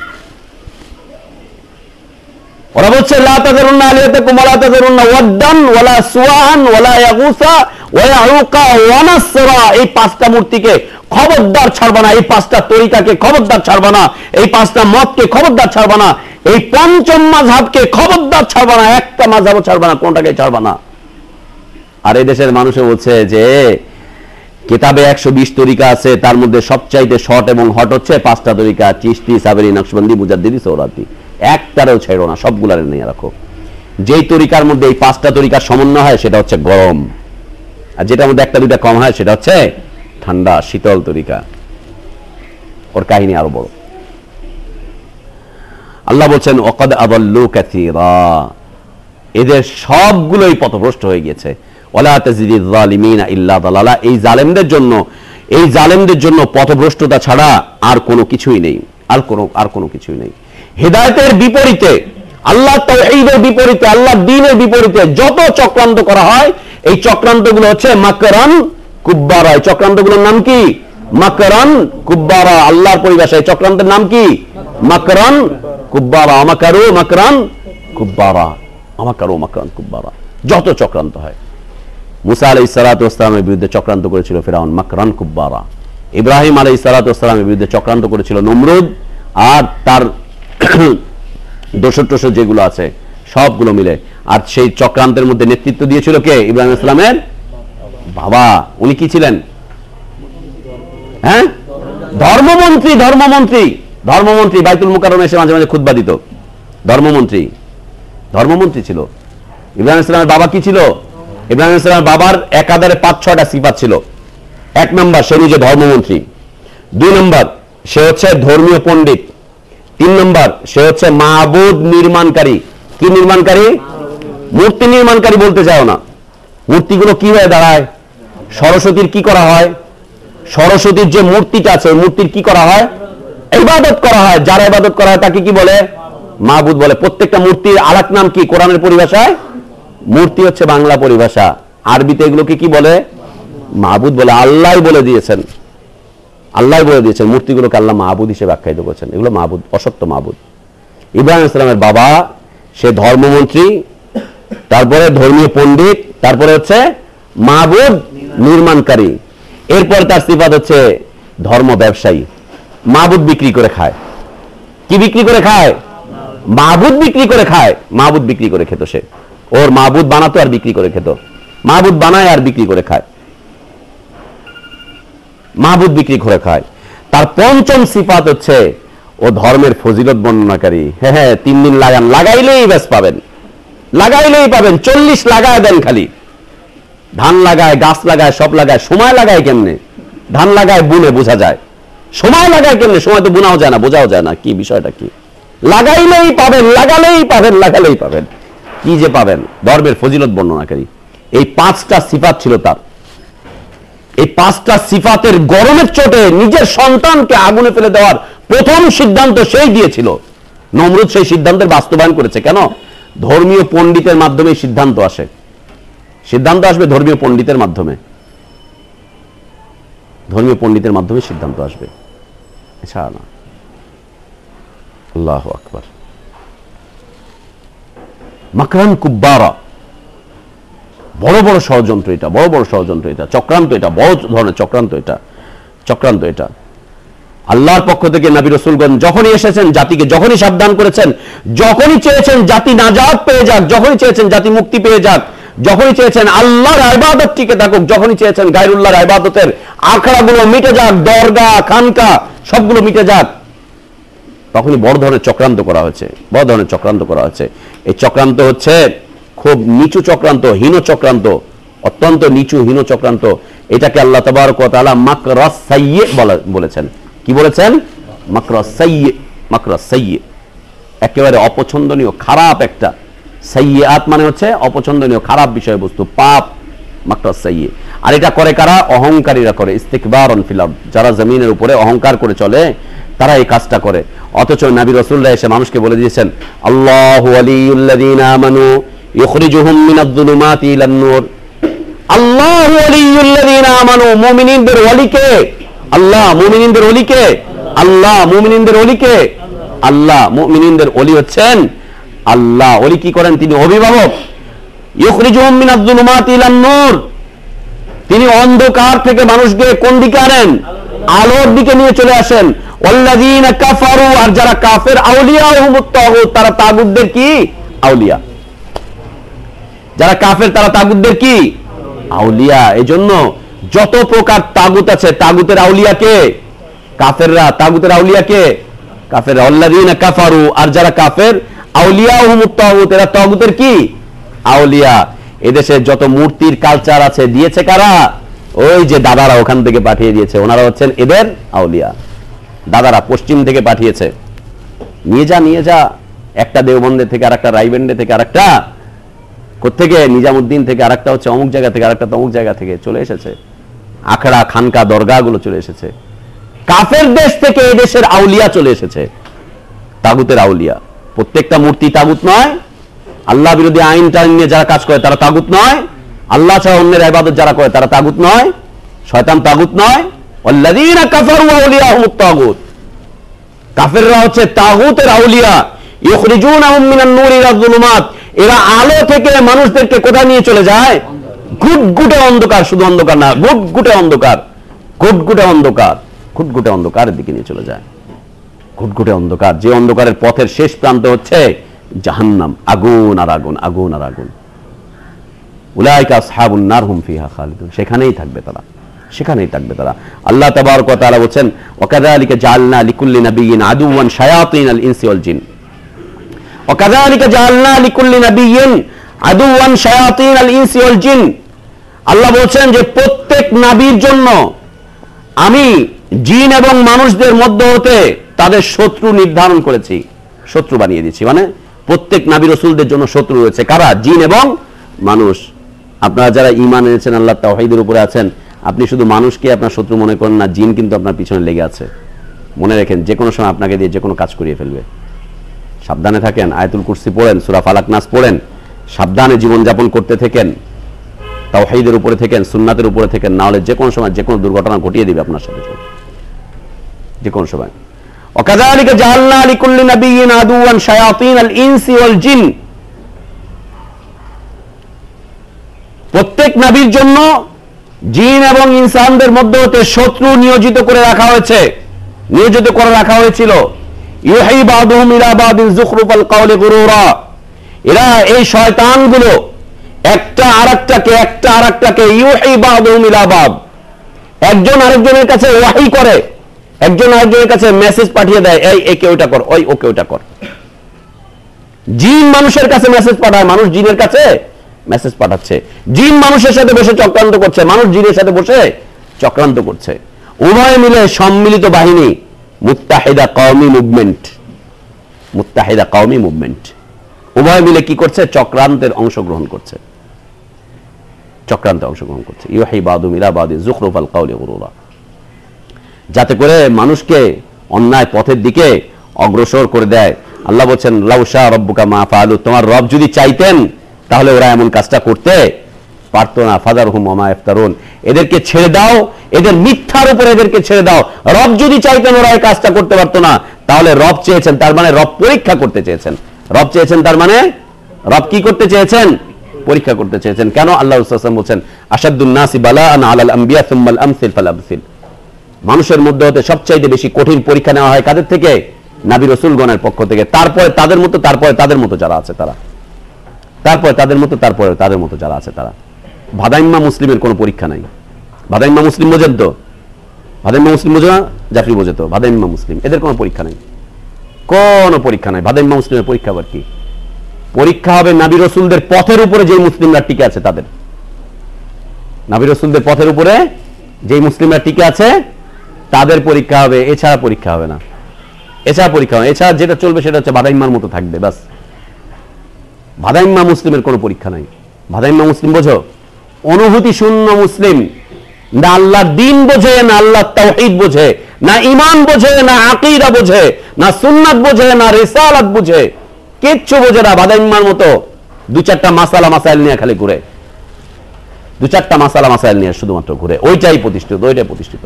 এদের উপরে কোনো পরীক্ষা টরীক্ষা কিছুই আসে না। ওরা আরামসে জীবনযাপন করে, আরামসে বসবাস করতে থাকে। ওরা পরীক্ষা আসবে তো সুম্মাল আমসিল ফাল আমসিল, নবীরা যে পথের উপরে আছেন সেই পথ বেয়ে বেয়ে যারা সামনের দিকে চলছে তাদেরই উপরে কি আসবে?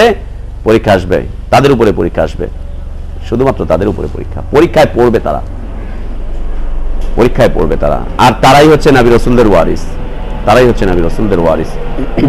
লাউ শা রাব্বুকা মা ফাআলু, তোমার রব যদি চাইতেন তাহলে ওরা এমন কাজটা করতে পারতো না, এমন চক্রান্ত ওরা করতে পারতো না। তোমার রব যদি চাইতেন।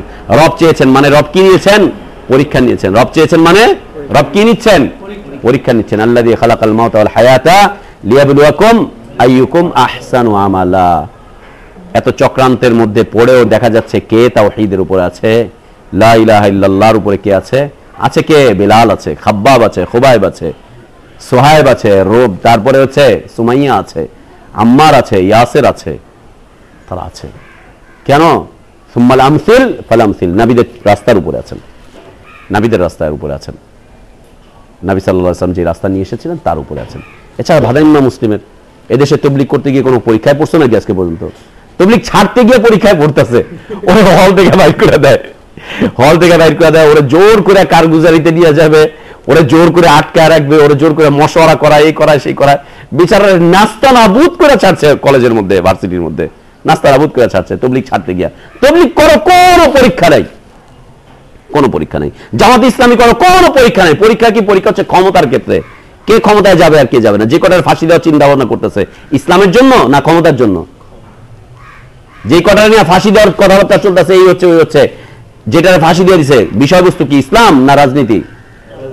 রাজনীতি, ক্ষমতা, ক্ষমতা, ইসলাম না। ইসলাম হলে ওদের কথাবার্তায় থাকতো। যতক্ষণ পর্যন্ত এদেশে আল্লাহ তাওহীদ প্রতিষ্ঠা না হবে ততক্ষণ পর্যন্ত আমরা ছাড়ছি না এই পথ। দেশের অবস্থা চেঞ্জ হয়ে যেত, পরিবর্তন হয়ে যেত।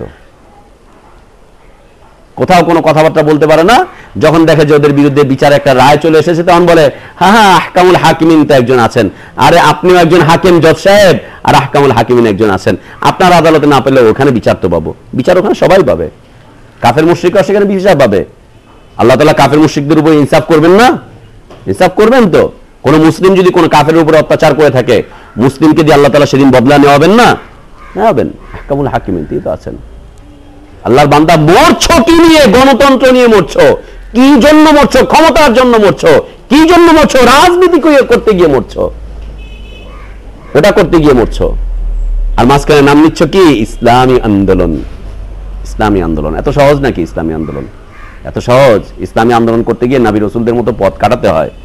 ইসলামী আন্দোলন করতে গিয়ে নবী রাসূলরা ফকির হয়ে গিয়েছিলেন, ফত্তুর হয়ে গিয়েছিলেন, পয়সা ছিল না।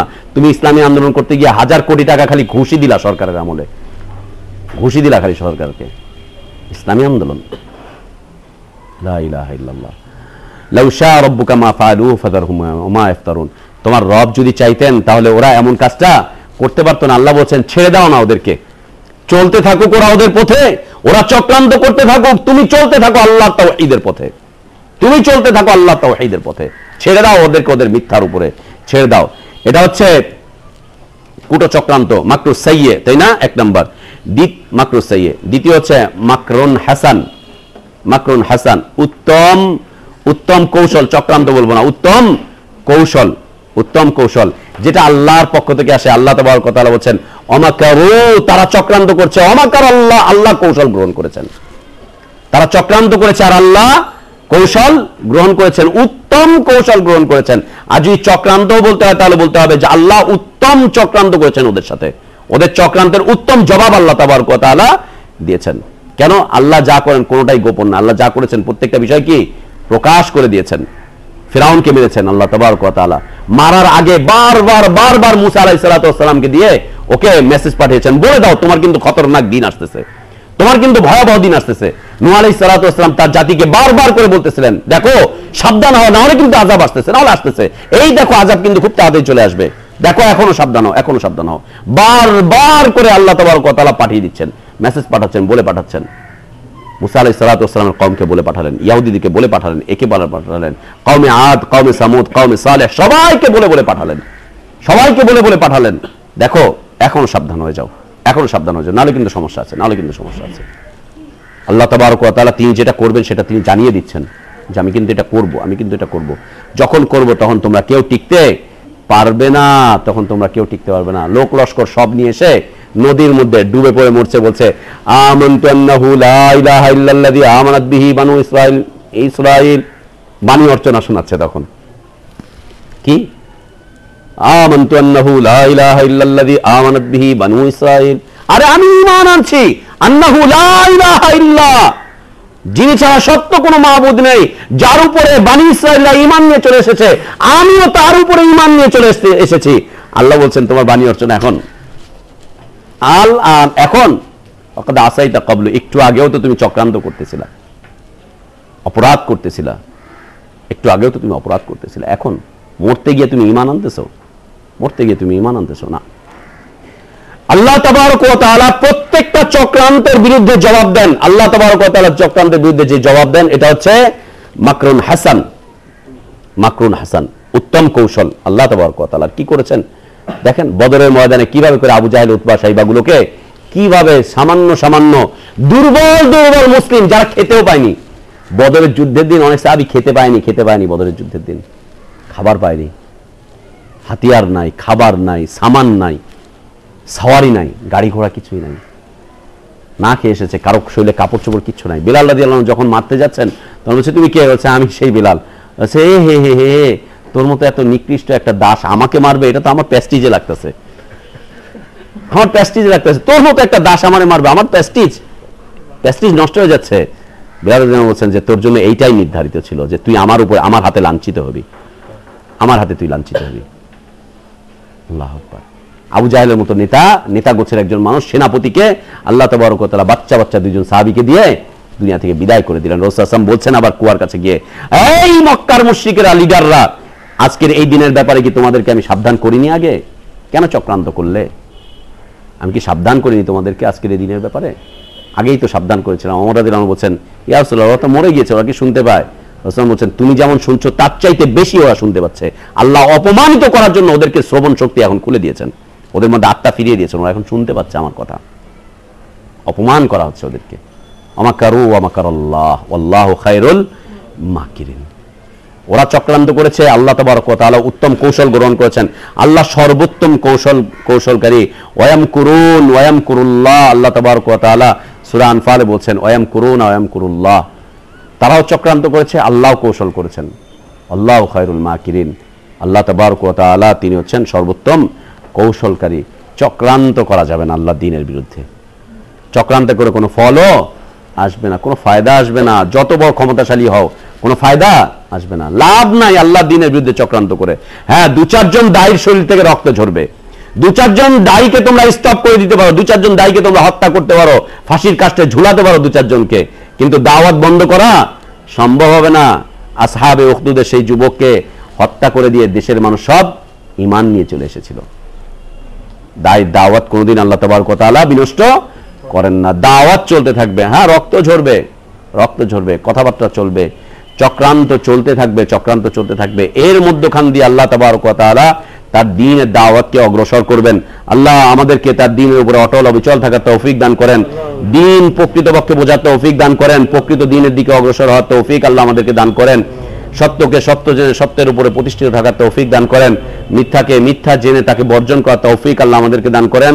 আল্লাহুম্মা আমিন ওয়া আখির দাওয়ানা আলহামদুলিল্লাহি রাব্বিল আলামিন ওয়া সাল্লাল্লাহু ওয়া সাল্লাম ওয়া বারাকা আলা নাবিয়িনা মুহাম্মদ ওয়া আলা আলিহি ওয়া আসহাবিহি আজমাইন। সুবহানাকাল্লাহুম্মা ওয়া বিহামদিকা আশহাদু আল্লা ইলাহা ইল্লা আনতা আস্তাগফিরুকা ওয়া আতুবু ইলাইক। আসসালামু আলাইকুম ওয়া রাহমাতুল্লাহি ওয়া বারাকাতুহু।